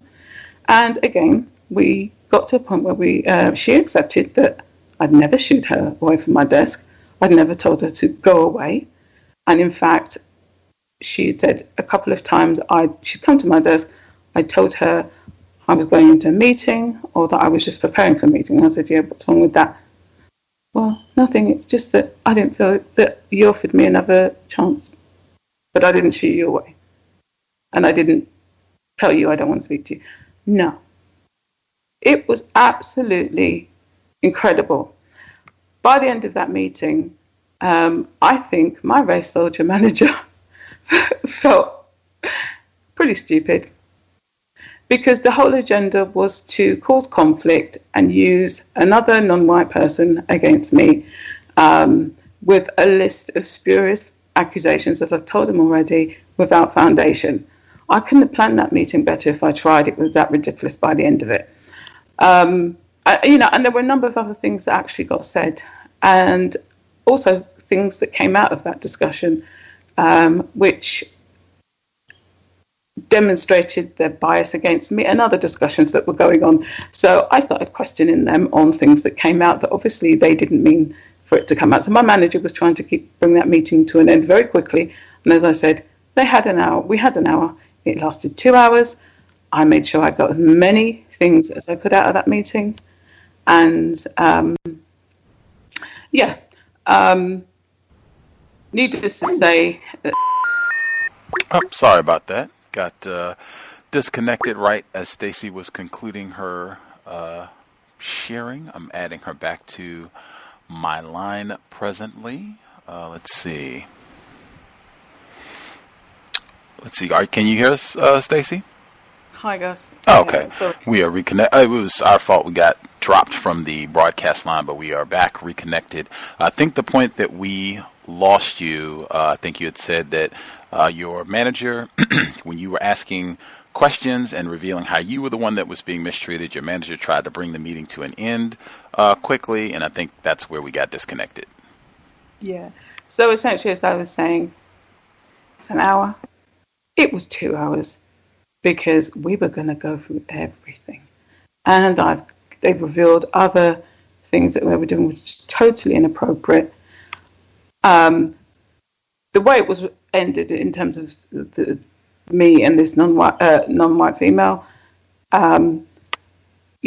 she did apologize for presenting the whole matter as more serious than she had intended.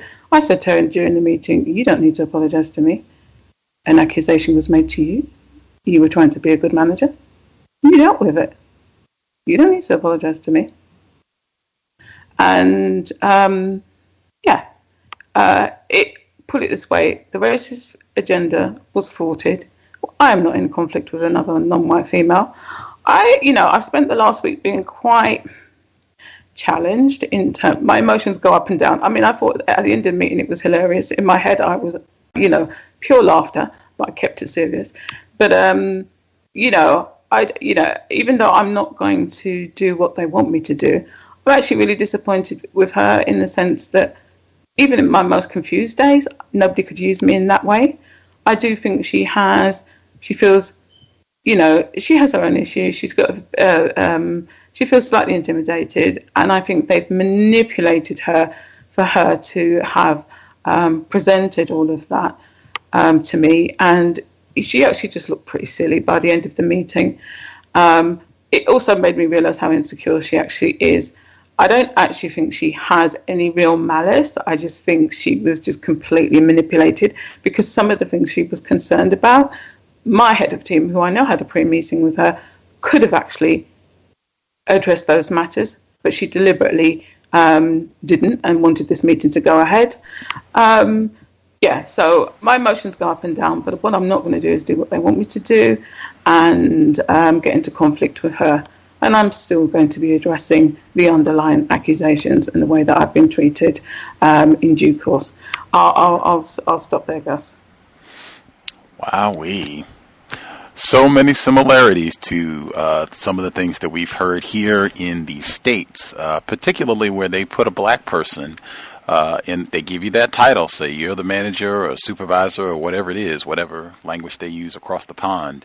And it still ends up being about the same. The black supervisor, your primary job is going to be for us to find ways to use you to abuse and mistreat other black, non-white employees. That tends to be what you can expect from that position.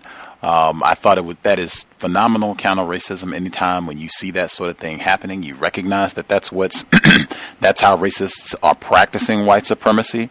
And you say, well, I'm still going to pursue justice and to make sure that I'm not being mistreated. And I'm going to make sure that this does not dissolve into me being in conflict with another non-white person. Like, that is phenomenal, because that is going to be the challenge that many of us are presented with. And a lot of times you can do the same thing where you're just asking questions, particularly if an accusation has been made. We're just asking questions and trying to find out what is true. And it sounds like that's exactly what you did.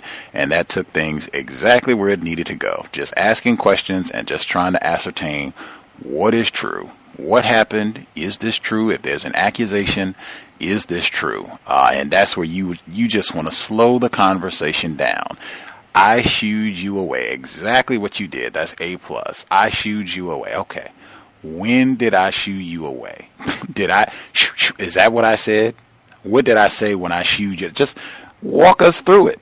And it sounds like just doing that, it found out that there were a lot of unfounded accusations against you, which I might even, want to make note of that as well, that we had, it went from there being one unfounded accusation to now there being 5 unfounded accusations against me. That sort of thing, you can keep a file on that too. But outstanding counter-racist effort, and you can see the white people manipulating all of this. When the truth starts to come out, then they want to shut the meeting down. Like, whoa, look at the time. This is only supposed to be an hour. We've been here for 2 hours. Let's just go ahead and call this a mistake, and we'll all do better. We're going to do drinks at 5, right? See, they'll just try to move away from something else, but that's exactly what you want to do. And Mr. Fuller has talked about that a lot in saying, don't let it go fast. A lot of times when you said your emotions, because sometimes it just gets frustrating. People just are accusing you of things and lying. Even if it's another non-white person and they're being used, they can still just get very frustrated. You can get very upset in dealing with all this. Just being able to manage those emotions, recognize that this is what it is, that they want you to get upset because they know for many people we do not think logically. We make errors sometimes when we are upset and emotional. So just staying calm so you can ask questions. Stay calm and use counter-racist logic to solve problems. That is going to be the best thing to do for us in many, many instances. Did other folks have commentary on what they heard from Stacey, or are we moving forward? I think it just plays into my discomfort with other victims who are being used by racists to convey their messages and to, I guess, do their dirty work, so to speak. It's very common, and I'm keenly aware of when it's going on, and I'm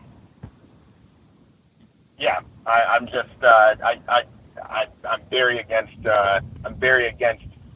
being used in that manner. Victims being utilized in that manner. That's some of the most deceptive activity that racists regularly do on the job. There was a question if that's what they're doing. Yes, that is what they're doing. All the time. Again, count. Really quick, I was just going to say before we hear from Emmy, they do this all the time. They've been doing it for centuries. And again, I think racists, they are master psychologists. If people watched Get Out, you should have at least got that. Master psychologists. I think they are very aware that they have groomed us to respond that way, to get upset and frustrated with that black person and really be ready to go intensely hard against them every time that benefits the system of racism, white supremacy. Emmy, were you going to comment? Can I be heard? Yes, ma'am. I just wanted to say that I know that this situation has to have been extremely taxing and stressful for you. I could hear it in your voice. And although all the way over here had nothing to do with it, I'm really sorry because it seems like it's taken a lot out of you. And I know because it's just been going on for a very, very, very long time. Like it wasn't just like one incident that just went away. It's just been dragging.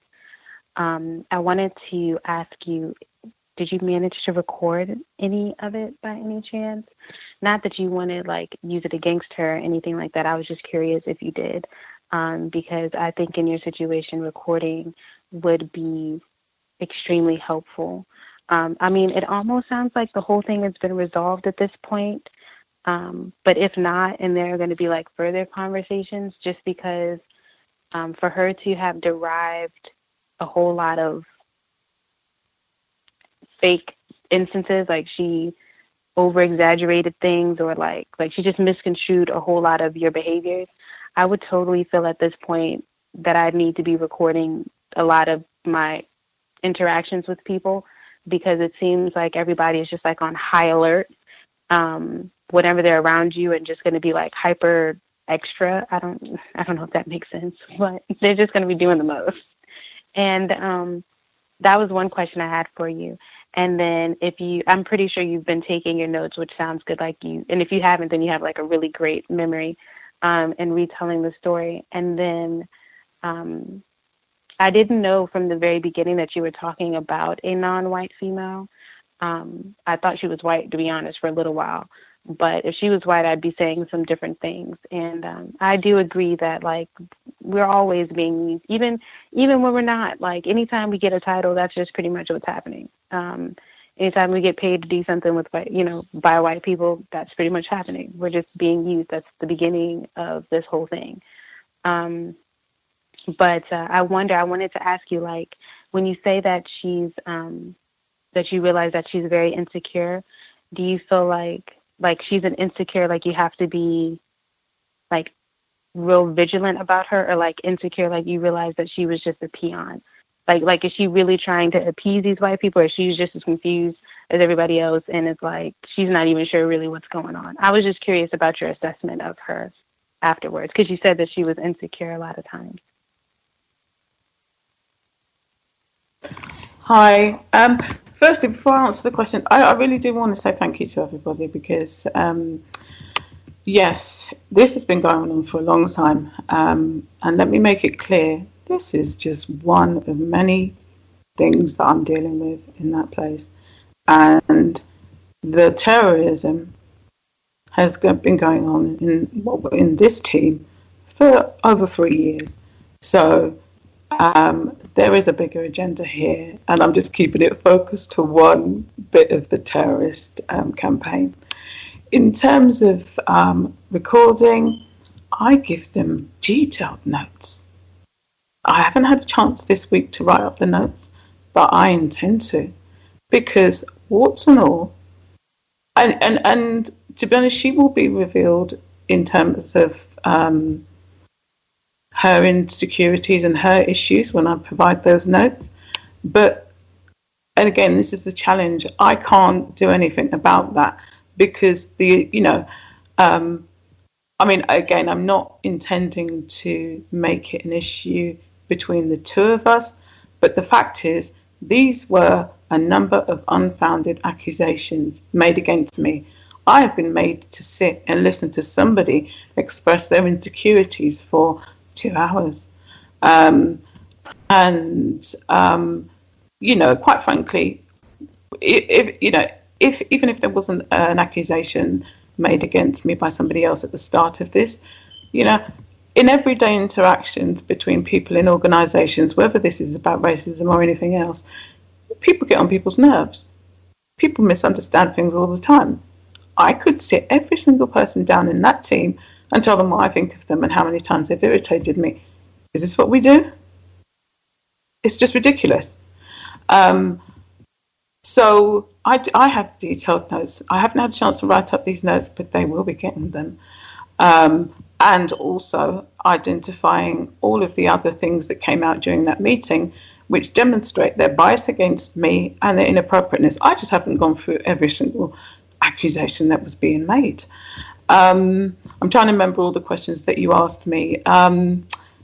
It's in terms of this individual, the outcome of the meeting was that we are due to meet to discuss this little race soldier who made the initial accusation, discuss how he's going to be managed, and make sure that we're up to speed on his training or anything like that, again, which I have been making sure he is being supported in terms of development, even though they claimed I wasn't. And that, and every time those accusations came up again, I just said, are you asking me a question? And they said, oh yes, well, what are you doing about his training? Okay, so this is what I've been doing, and just those kind of things. At the start of this is about them trying to counteract any attempt that I might make to address their blatant racism And so, in other words, disparage my character by using this non-white female. I told them during the meeting, especially when things were coming out that were inappropriate, I said, we will be coming back to that one. My manager had said, and that I said, I will be following up with that after this meeting. She made a number of attempts to say, well, you see, it was just misunderstandings, and at the end of it, we should just, move on. I said, well, no, what we've agreed is that we will sit down and discuss his management. There are other issues that I will be addressing. Because there is absolutely no way on the face of God's earth that I am not going to address what's been going on here. This is over 3 years worth of terrorism, and this little individual is now walking around this office thinking that he's made an accusation against me and that I'm just going to accept it. Absolutely no way. And I think you asked me one more question. Oh, in terms of her insecurities, it's not the first time she's demonstrated to me that she has a few challenges. As I think I'd said a couple of weeks ago, I do believe she is in a relationship with a white male. I don't know that for definite, but I do think there are a number of things going on with her. I do think sometimes it's easier to blame black people or see black people as less than, or she was coming out with things like she doesn't think I respect her and in her role. I mean, the number of accusations, I couldn't even tell you what number we're on at the moment. She's demonstrated to me when she first joined the organisation that she had a few challenges. So I keep her at arm's length, not because I dislike her, but I just realise this is what I'm dealing with. I interact with her when I need to. I keep away from her when for most of the time. So she has a few challenges of her own. They completely manipulated her. I do think she is very young. She's, I was observing her in the meeting. I just realised, actually, you're a little bit younger than I even thought. And I also think when she first joined the team, I don't think she realised that I was as old as I am, because most people don't. I probably have a daughter who's around her age, and I think it's only fairly recently that she realised that we're actually, we're not the same age. So, but I still think, it's easier to, for some people to see black people as less than what they are, regardless of how experienced we are or whatever, or have an issue with that. And so she has a number of challenges. I don't have any malice towards her, because I could see that she believed what she was talking about in that meeting. One last thing I will say, I think when I told them to make that complaint official, that was not the response they were expecting in the beginning. So the mere fact that I said, okay, put up or shut up, all of a sudden, I think a few people got worried. And I've been giving them some detailed notes of every single discussion, and everyone highlights exactly how inappropriate they've been, and that's what they're trying to counteract. But hopefully I've answered all your questions.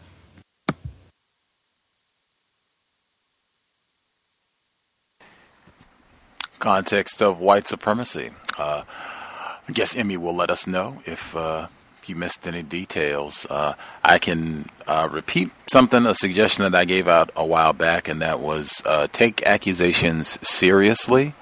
Any accusations in the workplace, take that very seriously. And I think if you get in a habit of that, I think white people seeing that, an accusation that does not mean that you're going to curse and, punch a hole in the wall. That means that you are going to get very quiet. You're going to pull out the policy and procedure manual. You're going to take out your notes, a pen and a pad, and you're going to have notes or a folder, and you're just going to begin to document what was said, what is the nature of the accusation, that it's going to be time to get very serious about everything when they see that.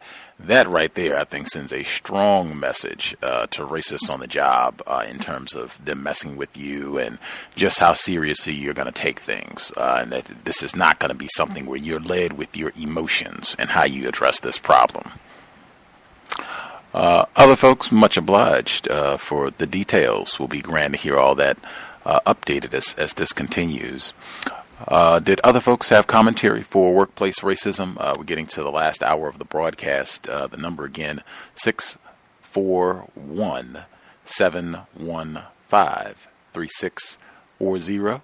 The code 564-943#. Press star 6 if you would like to participate. Again, this is not the Spectator broadcast.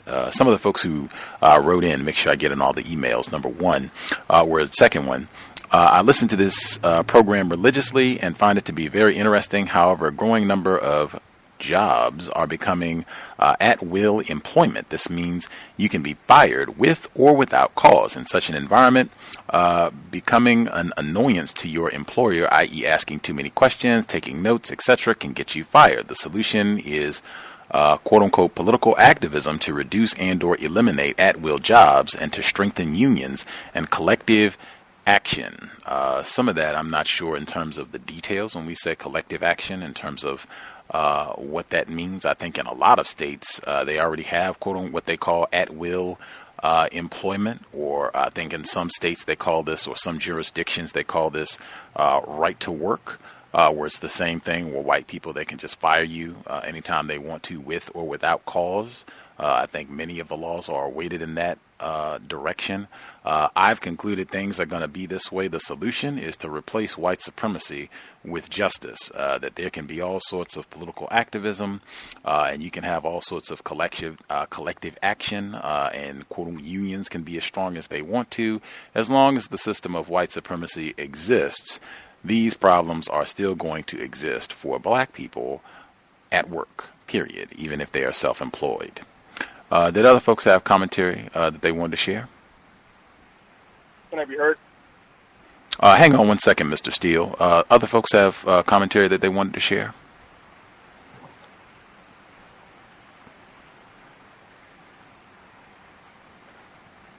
Hey, Gus, can I be heard? Yes, sir. I had two other incidents I wanted to get your view on. Earlier this week, like I have two black females. One of the black females is the title assistant supervisor, and she came up to me and she said she wanted to get my feedback on something, so she wanted to ask me some questions. And it was after my lunch break. So I went in there and she asked me, how do I feel about, someone, helping me, help a customer or something like that. Because she'll, in a way, try to ask if I need assistance with something, because, I'm still learning the different aspects of how to help customers look for certain things, because for the most part, they'll come in to get copies of certain documents, and I'll pretty much get that dealt with. But, she was asking me if how do I feel if someone's asking if I need help with something. And I said it didn't really bother me, because she said she'll do that herself, but she seemed like another person, helping me, somewhere, she seen it as her budging in answer a question a customer had, and, she was saying that she did that as well. And she was asking, did I feel I don't know how to do my job or something? And I answered by saying, I just felt as though it was everybody pretty much helping me out. I didn't really feel like they didn't think that I could do my job or whatever. So that was pretty much the first question she asked me. And the second one she asked was, did I feel that it was tension? She used the term tension. She said, did I feel like it was any tension in the area? So I said, yeah, I noticed that as tension. She didn't say where it was coming from, but those are the two questions she asked me, and that was the first thing I wanted to mention. And the quick second thing was the new like I forgot what I guess she's like a civil court director or whatever. And every time we have a monthly meeting, like on the beginning of the month, she's giving out this award called the Old Book Award, and it's these giant dictionaries apparently from the I guess 50s or whatever, 60s, and the first two recipients of this Old Book Award have been Black people, and I found it interesting because when we were I guess cleaning out the area, that same office area we have the meetings, I think she asked me if I wanted to take one of these same books home, and I guess they just throwing stuff out to the trash or whatever. So I think these are some of the same books. So I wanted to get your view on that. Like what do you think could be going on with that? Like I suspect that could be possibly some racism going on there. So I wanted to get your view on that, or anybody's view on it. With the first situation, was this just like an out of the blue check-in to come and ask you these two questions where the Black female, asks if there's any tension or if you feel like you don't know how to do your job because people are, I guess, sharing other information when customers have questions? Was this an out of the blue thing, or was this is supposed to happen? She's supposed to come in and ask these type of questions? Well, I think it was because, like, since she's, I guess, has the highest rank, I guess, in that area where we're at. So I guess she's been trying to, I guess, help me out and learning different things when I'm dealing with customers. And she'll just ask, do I need any help with anything? Sometimes I'll say yes, and then the other times I'll say no. But, she, I guess, brought that up, and she seen a white coworker pretty much doing, it might not have been in the same way, but she'll just be I guess you could say jumping in the conversation. Like it'll be in a different context to say, well, you can do such and such and such, and it'll be things that I don't really know about. So I'll ask pretty much all of them, like all three of the females, because they're more informed than I am. There's two Black females, one white female, and I'll usually ask all three of them stuff at times. So that's pretty much how I answer that question, because I'm still pretty much training and learning a lot of the other different things. So that pretty much was the context of it. I see. Thank you for the information. I guess with that, if you feel like she was just asking to make sure you were comfortable and didn't feel like, you were being undermined or people were trying to suggest you didn't know what you were doing, if they're asking, or if she directly or anyone else is asking for tips, or if this, just making sure as you continue to learn. The tension thing, I don't know. That's I don't know. I can't think of too many work situations where someone asks and use that word specifically. Like, is there tension in the workplace? Like that almost seems like something specifically might have motivated her to ask that, or I don't know. That's my perception. You're more informed of it than I am. Do you have any speculation as to why she would ask you if there was any tension in the workplace? I think it might have came from the Black female. She was like I had mentioned it maybe if not last week, like 2 weeks ago. She, I guess, has been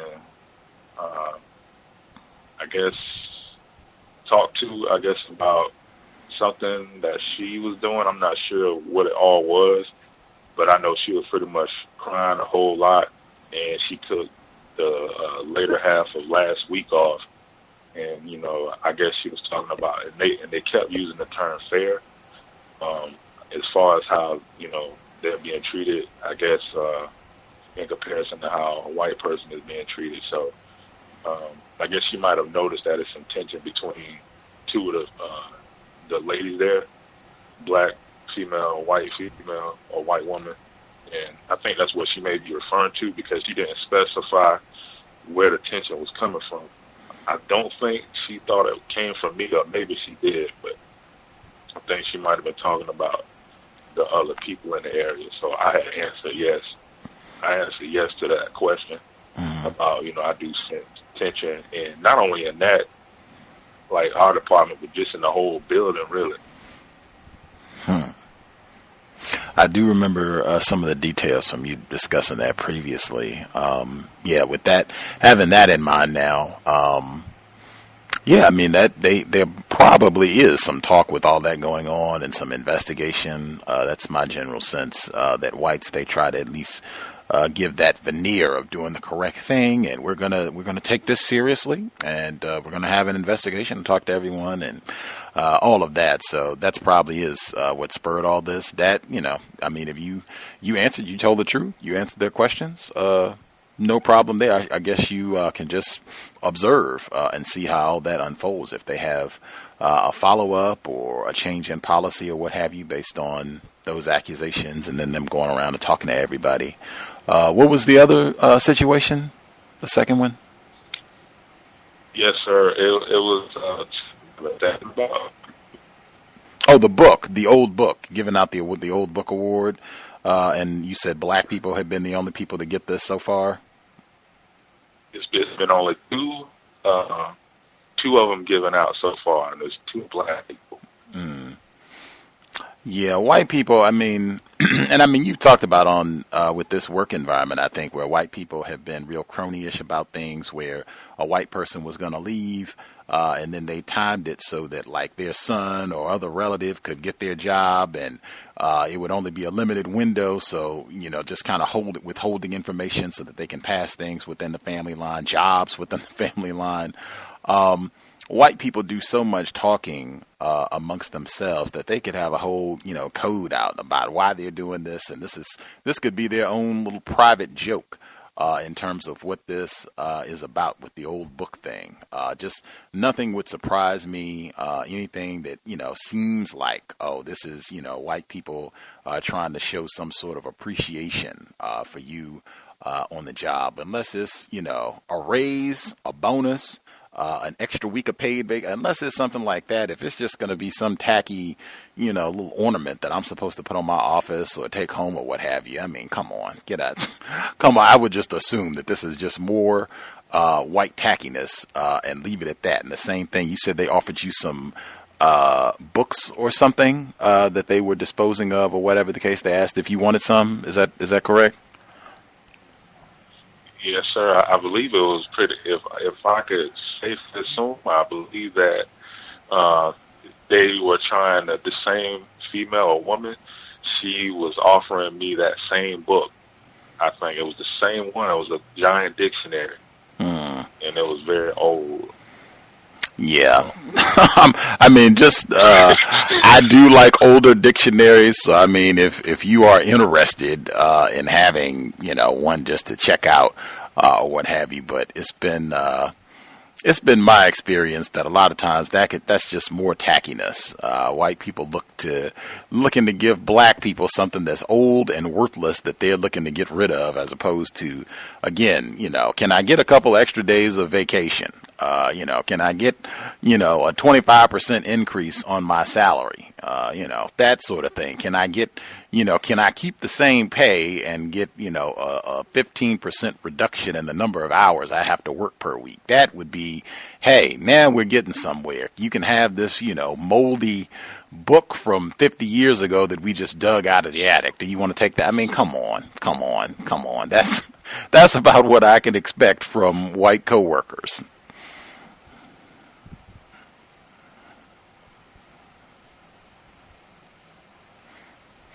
That would be my assessment, unless other folks have anything they would add in on those two.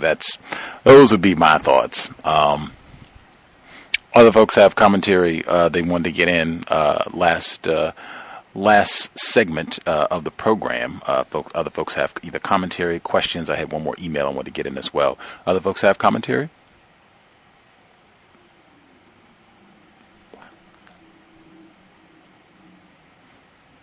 Doing their spectating, I'm sure, for all the folks listening in.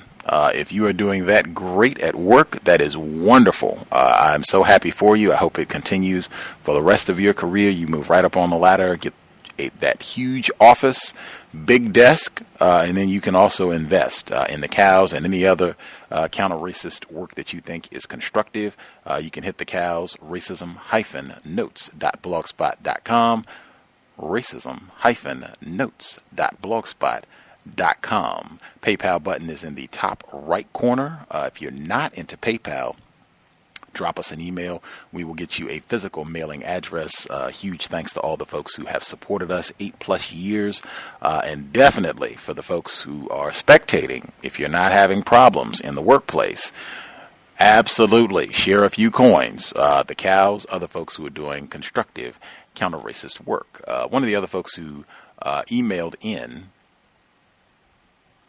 they wrote, was dropping off a customer package to ship out today in our send room and finally walked up to see these photos posted on the outside of the merchandising team's door that have been posted since Halloween. This is part of the merchandising team. I don't know them personally, nor do I talk to them unless they need something from me to display. I noticed it was all Halloween theme, but the black guy, Larry, is a color theme, chocolate bar outfit, and in a skirt. All the other non-black men are in man outfits. These have been on display on the job since 2016 until present. Symbolic, acceptable images of a job. I don't plan on sharing online, but if you would like to include any with the radio program posts, etc., feel free. So I can post some of the images if folks want to check them.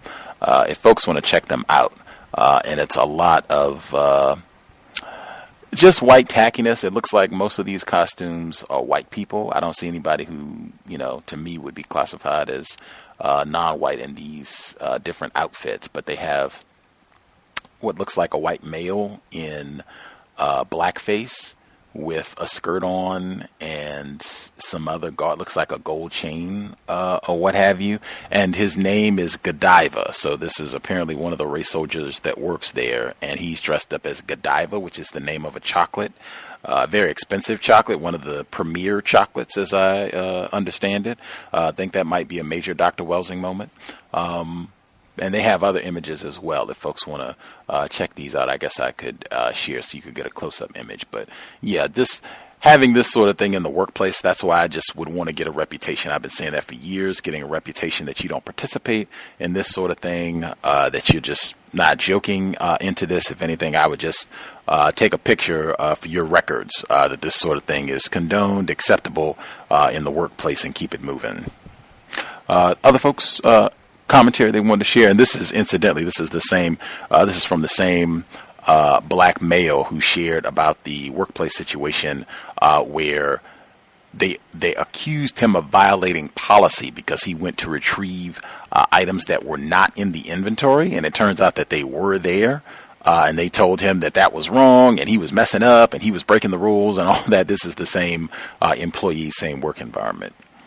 Did other folks have commentary they wanted to share?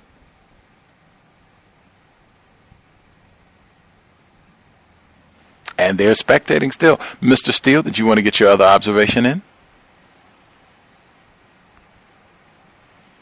Yeah, I wanted to say that right to work does not mean the right to do whatever they want.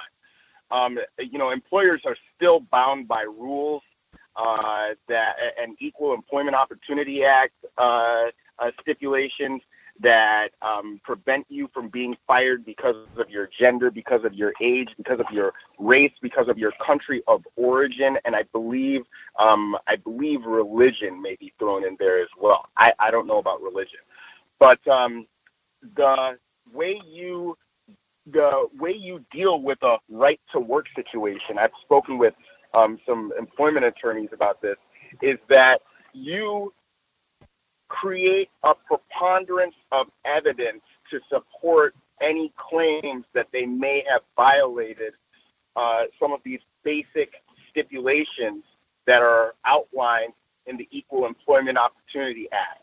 So if you think that you are being treated differently and you're being subsequently terminated because of your race, you need evidence to support that claim for a lawyer to be able to act on this. Take notes. Take very detailed notes about what's going on. Emails.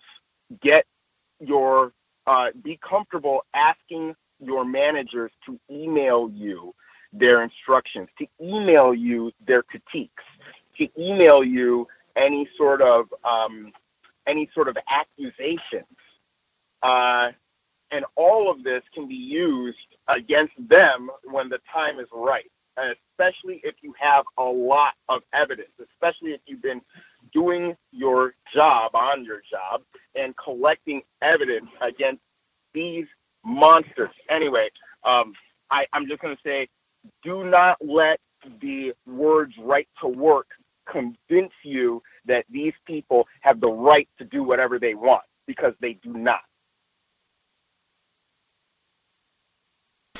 Well said.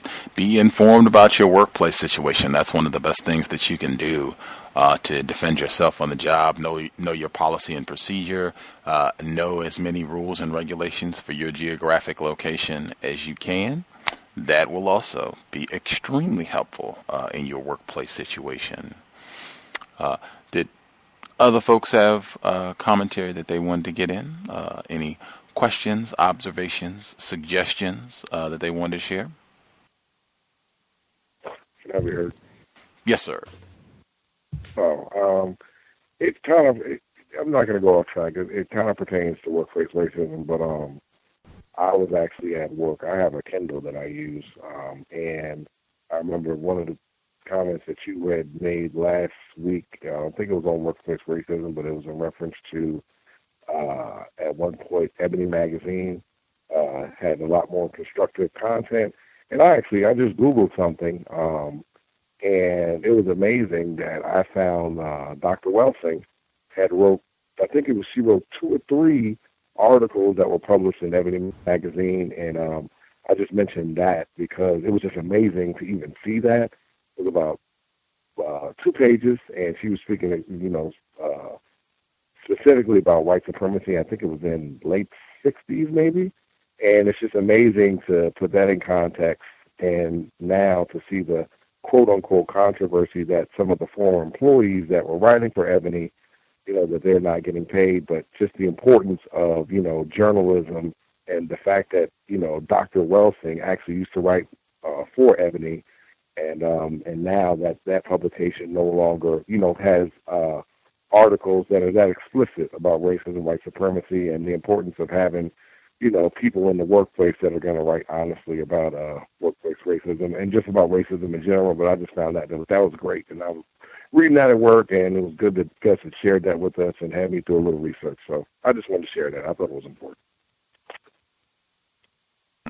Right on. I almost included something on that for workplace racism this very week.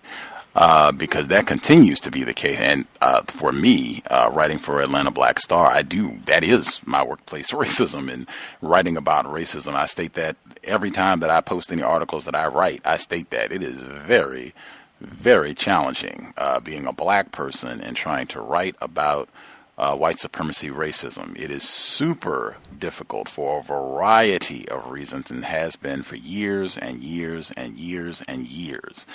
Even Desmond Cole, I think this will be played this coming weekend, a black journalist in Canada, has done a lot talking about white supremacy racism.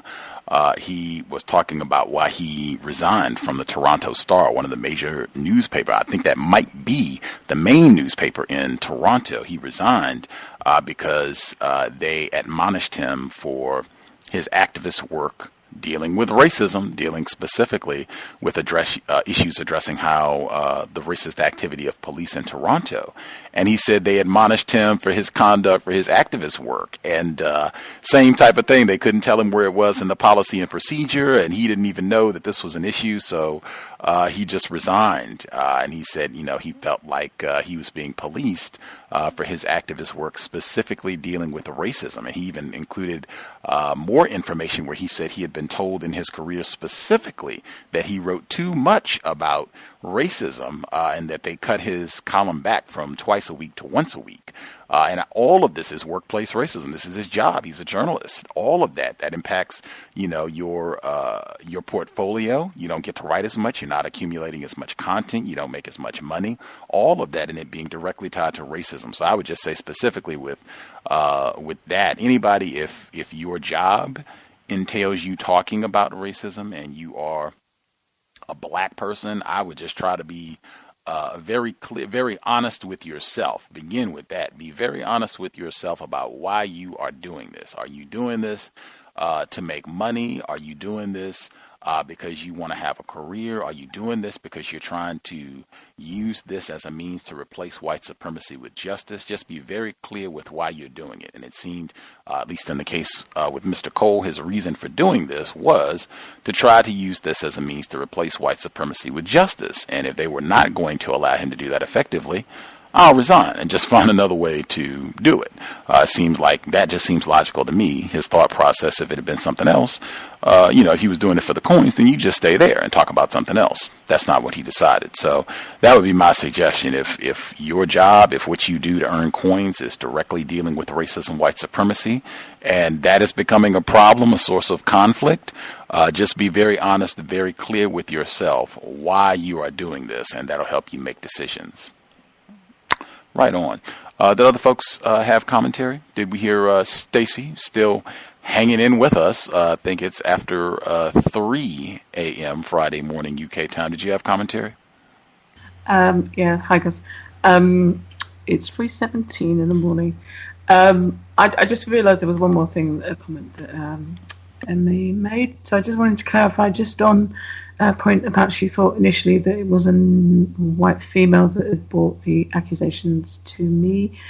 I've had 4 managers raise this initial accusation with me at some point. 3 of them are white females, including the head of my team. The initial accusation was brought to me by the Little Race Soldiers manager, who is the non-white female. And as I said, they've managed to flip the situation so that it appears to be conflict between the 2 of us. So I just wanted to clarify that point. The other thing I just wanted to raise, and it stems from something that was discussed on last week's program. There was a caller who had said that she was being blocked for a job that she'd applied for internally, and then in another store in this, I guess, under the same company but in a different part of the state or something. And we had discussed it. I just wanted to just share something, or how I dealt with applying for internal jobs in my last role, where I knew there was the potential for me getting blocked. As I've mentioned last week, I did have a similar situation where I was on a temporary contract and it had been extended a few times. My then manager, I knew she didn't want to extend my contract, or she'd been playing games with me anyway. And she had said to me, in an alleged supportive way, if you do want to apply for anything, do let me know. Which I knew, even though it wasn't presented in that way, I knew she'd try and block it anyway.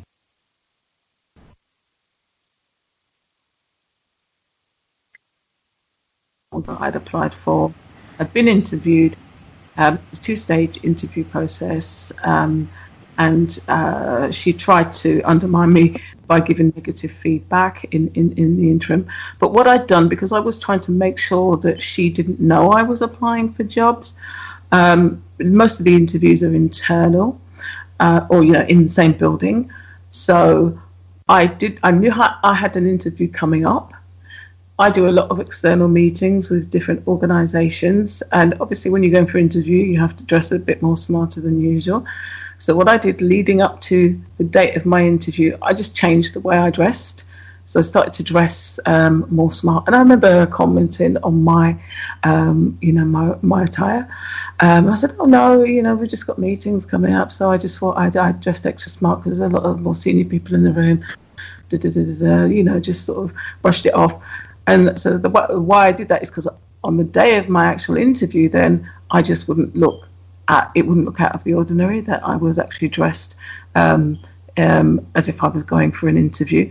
I mean, that didn't stop her from trying to block me, but I just thought I'd share that because I think sometimes we just have to apply lots of different tactics so that, she didn't stop her from trying to block me, but at least I was able to go to my first interview, do the interview, and because my interview was strong enough and I was able to address all the attempts that she subsequently tried to make, trying to block me from getting that job, I was appointed in that role.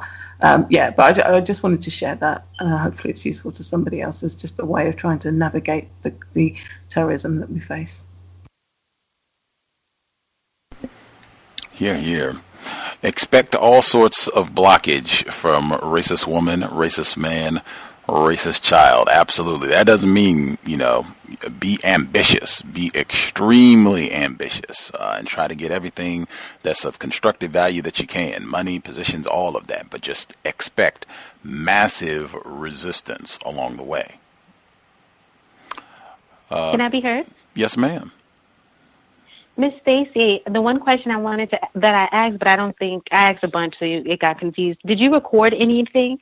And if you haven't recorded anything in the past, you think that you might, I think yours would be a great situation where you could try one of those like hidden recording devices we keep talking about, and just to see what happens. My response is, I'm a codified soldier. I have no concerns in this matter. Anything I say, I can prove. I hope that answered your question. Word. Yes, it does. Yes, it does. Indeed. Fantastic. Gus, can I say something really quick about something else? I reckon. Thank you. So I've been practicing lying to white people. I admit that part of my conditioning, I don't know if it's just been not to be very honest, to be very trusting, to be very upfront, and, kind of really do-gooder. And so when I began to practice my codification, it was a little bit more difficult. But I just wanted to say that I keep practicing it, and it gets easier. And I see for myself. Now, VGQ for me, this might not be in Mr. Fuller's book, and this might go against everybody else's code. But lying to white people is working very well for me. I'm not a career woman. I'm not a professional quite yet. Like, I'm not in a job that I plan to be in very, very long. So I feel that I have a lot of flexibility to practice my codification. That way, when I finally do become or begin to work in something where that I'll be in for the rest of my life, hopefully, that I'll probably be different. But at least I will have had some practice. So I kind of just look at this as like my practice field. And so, for instance, I work as a concierge overnight in a residential building in the DMV area, the very posh area. So the white people there are so annoying, yuppie, just hipster, entitled, just annoying white people. And I have the unfortunate pleasure of dealing with them when they're drunk, because I work on the weekends. So they're drunk, but they leave drunk and they come in drunk. So anyway, we have a television, so most times I turn it off because it'll annoy me, but I've been a little lax because, anyway, and I wanted to watch a movie that was coming on. But it was on the Spanish channel. Eat Man was on the Spanish channel. So I had the TV there. I'm watching it, and I make it a point to, one of the first things I started practicing when codification was not moving out of the way, and not being like too nice. Then I moved on to always making like very intense eye contact, like I'm not backing down. in terms of like looking down and looking away, and to like ignoring, like active ignoring, like I'm very aware of all that they're doing. I'm just not giving them my attention, to not flat out lying. So when they come in, I don't like look up, if you could get in the building, that means that you're supposed to be in the building. There's no way for you to get in the building if you don't live here. So I don't have to panic every time the door opens about who's coming in here. So whatever, I know someone just came in. I don't have to look up and be like, hi, none of that stuff is going on. So you just go ahead and walk to the elevator, go unless you really need me to do something like retrieve a package or you need some type of help or something like that. So they have to walk in my eyesight while I'm watching the TV. It's like I'm here at the desk. There's a walkway for them to get to the elevator and then the TV up against the wall. So, if I feel like it, I'll make eye contact. But sometimes I practice looking straight through them and staying on the television because they are so accustomed to having my attention. That's how I feel. And I don't like it. My attention for me is very precious. And I feel like giving it to who I want to give it to when I feel like giving it to them, and I don't feel like giving it to them. So I don't. If you don't need me, there's no point in me looking at you. I don't want to have that weird, awkward moment. We're looking at each other and you expect me to speak, but I'm not. So now I got to do all this. So just keep it moving. Act like you're not even there. Well, there's this white male who never takes his key. And he just leaves his apartment door open, and he just always gets the person at the front desk to let him up on the elevator. And I feel like he does this so he can feel special. And I just think it doesn't even matter what I think. I'll let you all know that's what he does. So he comes in, I have to let him in, and he begins to pressure me about what I'm watching because it's in Spanish, and obviously he's never seen Ip Man. Otherwise, he would recognize Ip Man, which I love this movie. It's just a great piece of cinematic art. So anyway, so I don't answer him. Like, I actually just ignore him. And he's like, what is this? I ignore him. What is this? I ignore him. Are you watching this? I ignore him. And then I just lie. I don't know. It's just on. And it just was so natural to lie that I just wanted to report that I'm getting better. Like, because I don't have to tell you. I could have told him. Then he would have asked me why I was in Spanish. And now next thing you know, we're talking. He's asking me my name, what I'm doing, why I'm watching this in Spanish. You don't need to know any of that. I'm going to lie to you. I'm going to ignore you until I can't ignore you. And then I'm going to lie to you, especially because none of this is relevant. I don't want to. And I feel like I can do that. And it's not anything I can get fired for.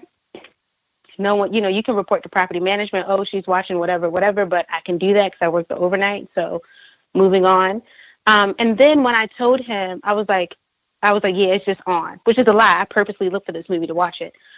Let him up on the elevator. He was like, oh, it just looks like a silly little Asian movie. And I just looked at him. I don't know if y'all are familiar with memes, but my face was like every meme in the book. Like, you going to badger me for this information, right? I'm going to just say it's on, and then you're going to tell me because it looks like a little silly Asian movie. Any opportunity to practice their tacky racism in whatever form they want to do. But it let me know a lot of things. Number one, the level of surveillance, even if something is benign as to what I'm watching on television. So it has to be even cranked up if they see me on the phone or they see even another black person in the lobby. They must think that must be, my friend, my family, like whoever. Don't let that black person be talking to me. We must be related. I must know them, like that level of surveillance. It also let me know the pretentious assumption of power, that you can question me about what I'm doing that has nothing to do with you and legitimately expect an answer and then get frustrated when I don't give that answer. I enjoy the opportunities that I can bend whatever little thing that I can to watch how they're going to react. Because if I do the script, if I'm like, hey, how you doing? They're going to be like, oh, I'm great. Nice to see you. And I'm like, nice to see you. And this whole thing is a script that we're playing out, and I never get to really see their face. So when I do the wrong thing or the thing that they don't want me to do, then I can really see more. And I like it. And I just wanted to tell y'all about that. So he walked away frustrated. He tried to be racist and tacky. I went back to my great movie, and that was that. But that's it. Thank you for listening. Wowee.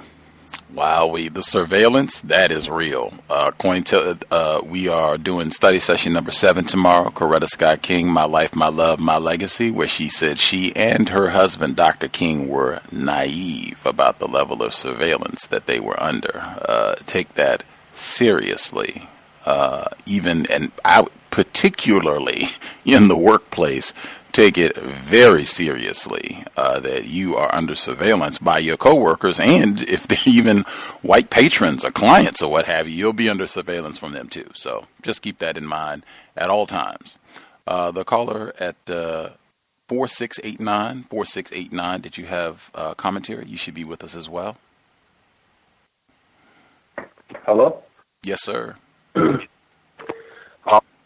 I called in a couple of weeks ago, but I always catch the show on the podcast, and I never actually get to call in. I wanted to call in and just kind of talk about what's been going on my job and just what I kind of been doing to deal with it. I don't really think I've been that successful, but in ways I feel like it's been things I've done have been helpful towards other non-white people, particularly black people. So on my job, I went to my cousin's wedding in Pittsburgh, and when I got back, I wasn't going to make it to work, so I called out. And according to my job, if you're going to call out, you got to do it 2 hours in advance.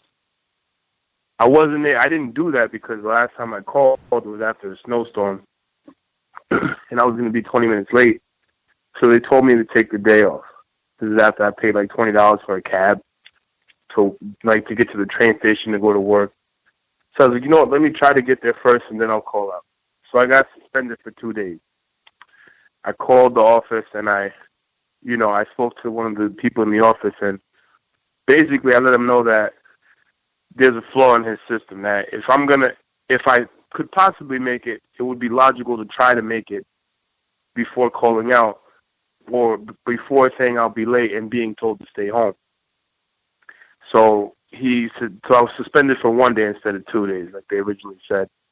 When I got back, they started they were having something they called Safety Week, because I work construction. And they were saying, according to Safety Week, we have to sign off on these safety forms. What they don't do is they don't read the form to us. So it's up to the people, the workers, to read the form. Most of the guys just go in there, sign the paper, and leave. This day was about ladder safety. So according to the OSHA rule, you have to wear a harness if you're above 6 feet. I know that I mostly work on 8-foot ladders, and the 6th step, which the last step you're technically supposed to work on, according to the ladder, what the ladder says is the 6th step, it's 5'8". So I started to question the foreman about it. And his two foremen, and they just start to go crazy and lose it on me. They just like, you're not going to win this. And I'm like, I'm not trying to win anything. I used the tape measure, and it measured 5'8". And I was just wondering whether or not we need to wear a harness. And I think, like the caller said before, they can question you. They can tell you what to do. But when you question them, even if it's logic or something they came up with, it immediately becomes a problem, and you become disorderly, that kind of thing. And I was always telling the non-white people on my job, they're betting that you don't know your rights. You can't really be in trouble for not wearing a harness at that height or get kicked off the job. But the fact that they say you can, it just, nobody is there to question it. Or not just question it, but study the rules to know. And I learned that from another non-white male who was suspended for a week. Actually, the same Monday that I got suspended, he got suspended for a week. That's been my experience. And one thing I did notice, I just wanted to add, there's a non-white male in my class, a black male. Actually, two things. A black male in my class, and he started working on the job site that I was working at. And before he started, they told him that somebody got shot in the parking lot for leaning on somebody's car. And I thought that was interesting because there is a Jamaican man, a black male, who comes and he sells food in the morning and at lunch to the workers. And where he parks and where we eat is in the parking lot. So I guess they figured, let's say that somebody was leaning on someone's car and they got shot. So they made up this whole lie about that.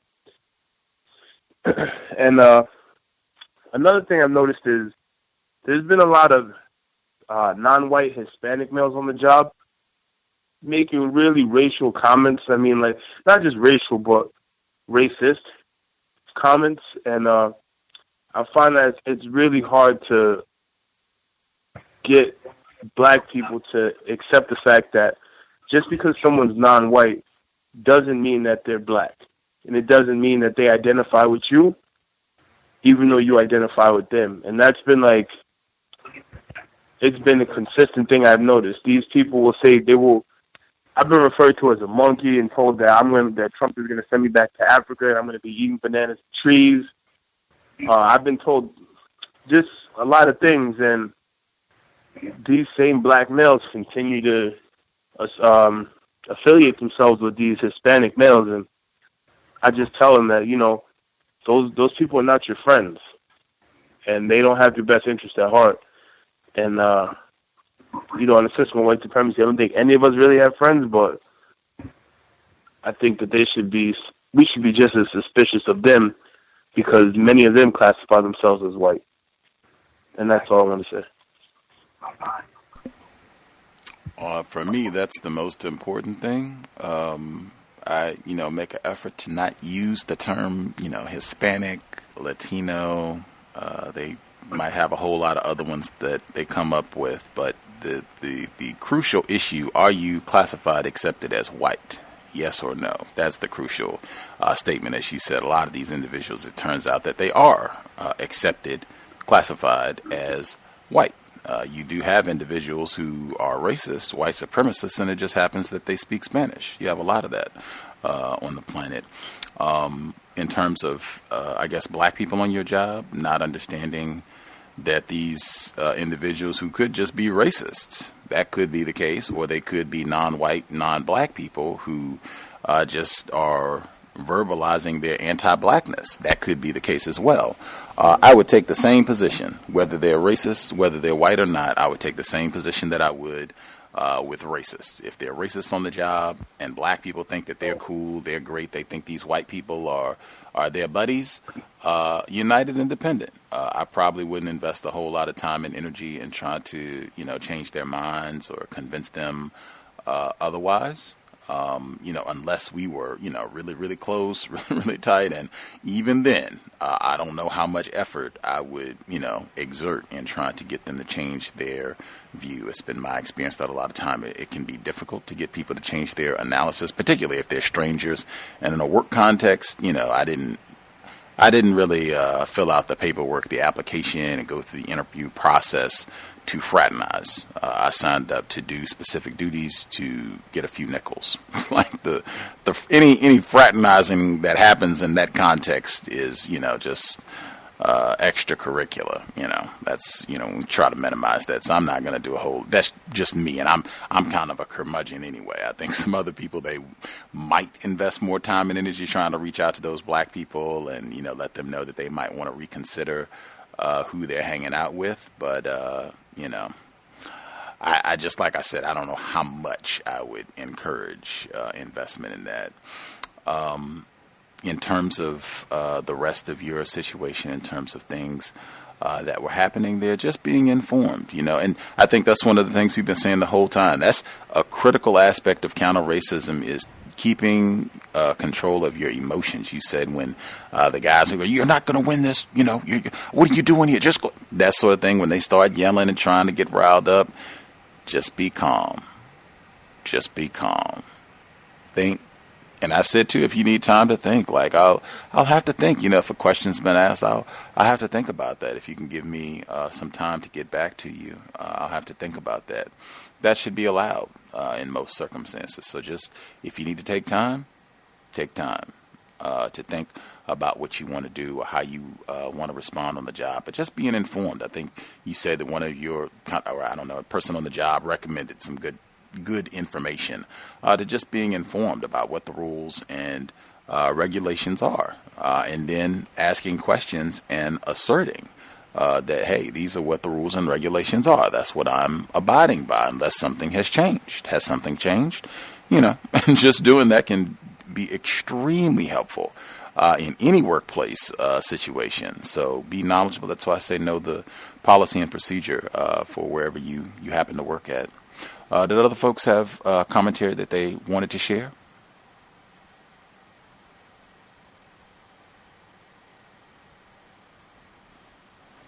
We miss anybody? Anybody have additional commentary they wanted to make sure they got in?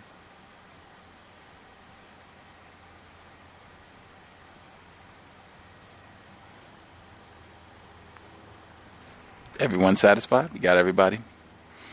I hope this is a sign that people are having phenomenal workplace experiences, no difficulties, nobody is having any conflict with other victims of racism, and racists are at least behaving themselves for a few days. I guess maybe the spring has got everyone in pleasant spirits maybe for a little bit. Be prepared. It's not going to last.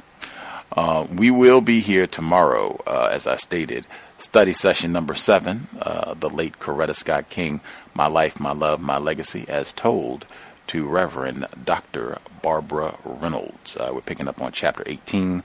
Has been great reading. Looking forward. We are beyond the halfway point, so we're getting to home stretch of the book. Tune in if you've been following. We'll be here on Saturday for the compensatory call-in, 9 p.m. Eastern, 6 p.m. Pacific.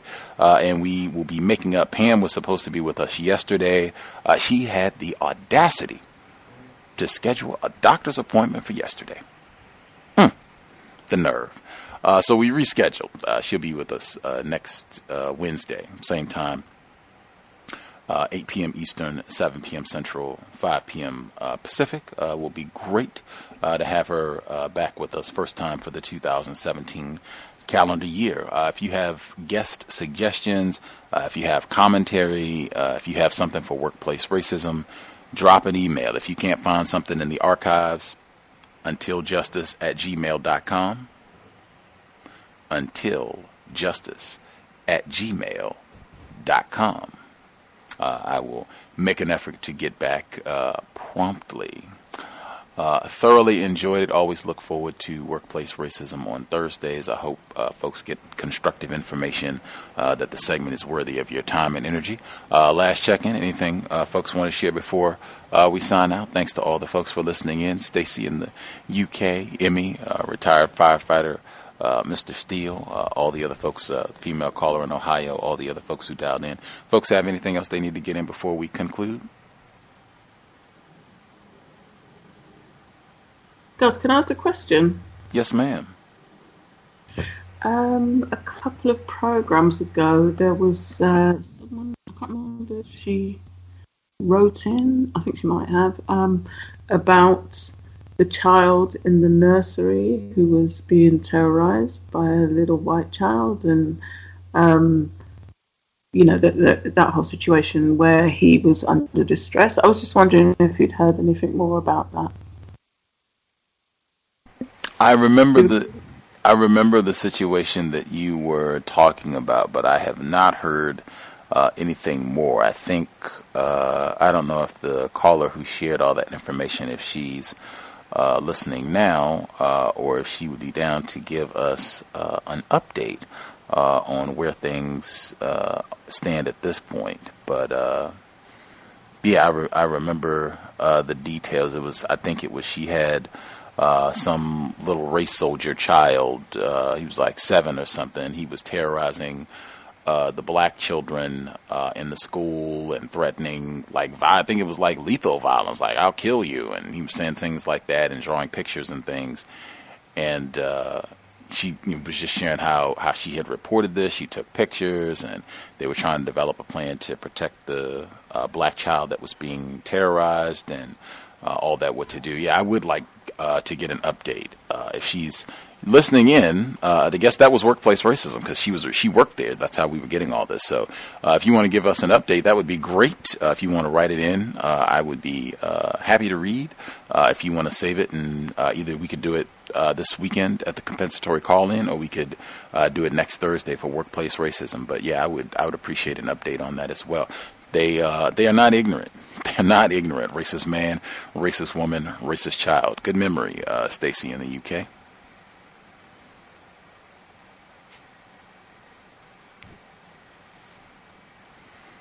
I did have one question, just referring back to the segment. Can I be heard? Yes, ma'am. In the segment, I think it was the 2 black females, when they were talking about just the different categories of people who they were trying to help, they mentioned women, and then they mentioned like people of color or minorities. And I've heard that before, especially like with white women. I was watching I think it might have been like C-SPAN or something like that, and it was a white woman astronaut, and she also said women, and then she also said people of color as if they're not, I guess, non-white females, or in her terms, I guess, non-white women. I was just wondering, I was just kind of confused about that. That's all I had. I've said for years, the only thing I can conclude when they say that is that they mean white women and then non-white people or people of color or however they phrase it. And I never hear it stated that way, but that's the only thing that I can conclude that would make sense. Because surely when you say non-white people or people of color or however they phrase it, surely you are not suggesting that everybody, that you're only talking about males when you say people of color. I don't think anybody would say that. So the females presumably would all be included. It would just be the males, females, all of that would be included when you say people of color or non-white people.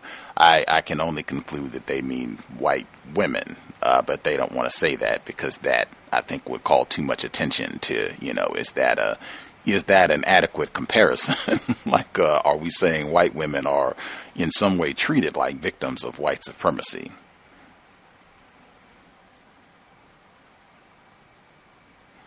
All right, thank you. That's what I was kind of thinking as well. Thank you. Mm-hmm. We've talked about that even in the context of workplace racism. I think in 2014, Jill Abram, that's the white woman, she was the former editor of the New York Times, and they had lots and lots and lots of conversations about workplace racism and exactly what she's, women and people of color in the workplace. They had tons of those conversations at that time, and you never heard it stated white women. It was the exact same thing, women and people of color every time. And I was saying the same thing in 2014 that I say now. Did anybody else have commentary? Workplace racism? Anything else? I have actually an assignment. I'm going to carve out the last 5 minutes here and see if I can get some help with my assignment to talk about everyone's, second favorite area of activity, television. Did anybody have anything else, workplace racism, before I steal 5 minutes for my own work-related activities?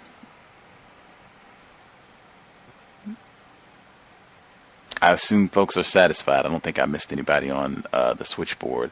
My own work-related activities, I have an essay on a short deadline, right, 12 hours, where I'm supposed to be talking about how basically this,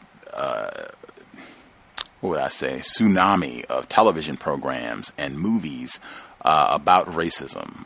Get Out, people are still buzzing. Dear White People was a film. Now it's a television series that I have not seen. Blackish, they've had multiple episodes where they've talked explicitly about racism in a variety of forms. W. Kamau Bell, Cowbell, who has been a guest on the Context of White Supremacy. He has a brand new television show on CNN. And Charles Barkley also has a brand new television program. I think that's a Cowbell too, where they are both explicitly talking about racism, even though I think they use the term race. It's just, and then you just had all these documentaries about the LA riots. Roots was just rebooted. Lots and lots and lots and lots of TV programs talking about racism, where they claim that this is helpful, right? That this helps people be more informed about what racism is, how it works, that this is a problem. I'm submitting that this is part of a long legacy of, just making black suffering entertainment, that white people are not ignorant about any of this content, that this is just, let's get our popcorn and watch the Negroes suffer type thing. And that, for a lot of non-white people, the content is confusing anyway. Any commentary that you would add on that subject matter? Any shows that you think should be included, or analysis, even any archived content from the program that you think would be great to include?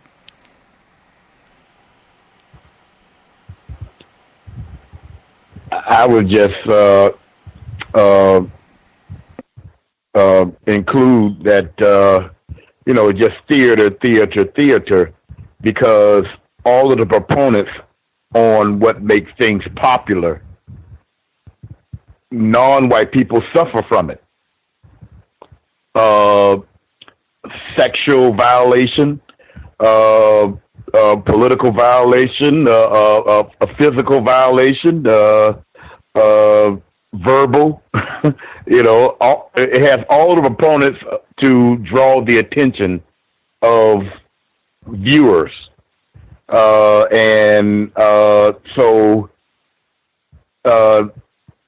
the system of racist white supremacy, in this particular people activity entertainment, can make billions of dollars off of that, and they're going to get viewers, white and non-white, to view these things, and it's like taking care of two situations at once, because with the non-white viewers, what it does, I would say, in my opinion, it makes them lazy to focus on the problem in reality. In other words, I don't have to go about the means of applying some sort of codified system of what I'm saying and what I'm doing. I just sit there and watch TV for a couple of hours, and just get my popcorn and be entertained by it, and with white people, just pure fun. In my understanding, it'd be just pure fun and exciting to do so. And maybe when I meet that black person on the job, I may ask them about it, something like that, but the real problem with racist white supremacy does not get attention. That's what I think about it. Anybody else? Commentary. Second favorite area of people activity, in my estimation. Can I be heard? Yes, ma'am. I feel like you're probably already going to include it anyway, but I think if you can make a comparison or bridge the two between the the news images of black people so-called rioting, or black people being shot by the police, or just black suffering in general, where it's like they'll find a black mother and like she's crying all on television, or any of those kinds of things, so that it's not just that it's like entertaining in the sense of, because I don't watch any television, so I won't be able to tell you any shows or anything, but I've heard of some of these shows, those seem more like comedy, or seem like they're actors. And so then one person could say, well, that's just entertainment, because it's supposed to be entertaining. But if you link it to the so-called news, which is supposed to be informative, still as the observer, it's still entertaining. It's still, no matter where you look on TV, you can witness black suffering and feel that kind of validation, or that, whatever it is when white people are consuming it, or feel the shock or the trauma if you're black and watching it. I think if you just link YouTube news and all that kind of stuff, and even the way they do bombings now, you can watch war on television. So, were you going to do that already? I was definitely going to try and link in the what do they call it, body cam footage or cell phone footage of Eric Garner, how that's kind of the same thing, that you just, whether it's a Facebook live stream or, the new documentary on Khalif Browder, it's kind of all the same, just black suffering as entertainment, Mm-hmm. Live streamed for your entertainment, ready when you are, black suffering.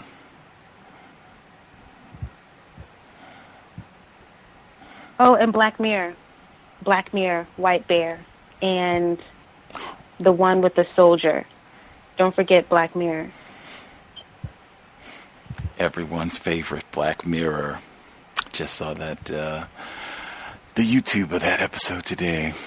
Great graphics. Thanks, Mr. Fox.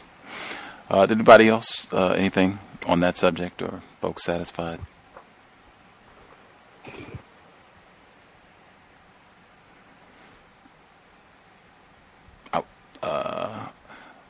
Still learning. Did you have commentary you wanted to get in? My apologies for chiming in late, Gus, but were you just going to be writing about shows that are talking about racism or race, as they say, or just anything that might, I mean, of course, everything depicts racism, but I just had something in mind. I was, currently, I was thinking of programs that are like explicitly talking about racism or race, as they say. Okay. Well, I'll keep that suggestion to myself then. And I just think that a lot of these programs are just I know you talk about the word progress all the time, so it gives people the false sense that we're making progress when they're just displaying it, or they're allowing us to talk about it on TV, and not directly and explicitly talking about it, but yeah, I think it just gives people the impression, or non-white people the impression, that progress is being made, when in actuality it's the same old business. But that's all I have. Thanks.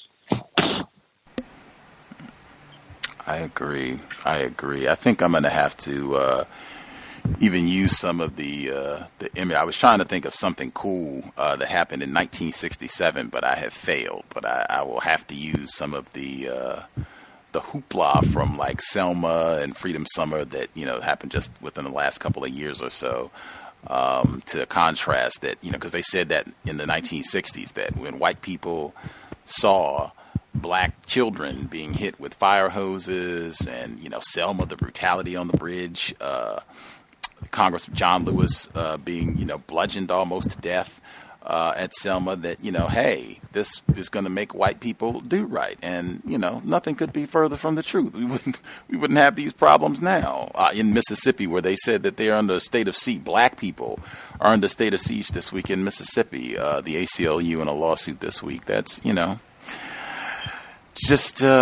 it just continues. Consumption of black suffering is long running. That is the longest running show on the planet, System of White Supremacy. With that, we will conclude. Thanks to all the folks who participated. Again, hope it was worthy of your time and energy.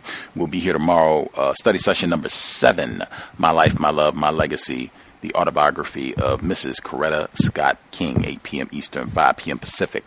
We'll also be here Saturday, compensatory call-in, 9 p.m. Eastern, 6 p.m. Pacific. If you have commentary, gripes, guest suggestions, feel free, drop an email untiljustice@gmail.com.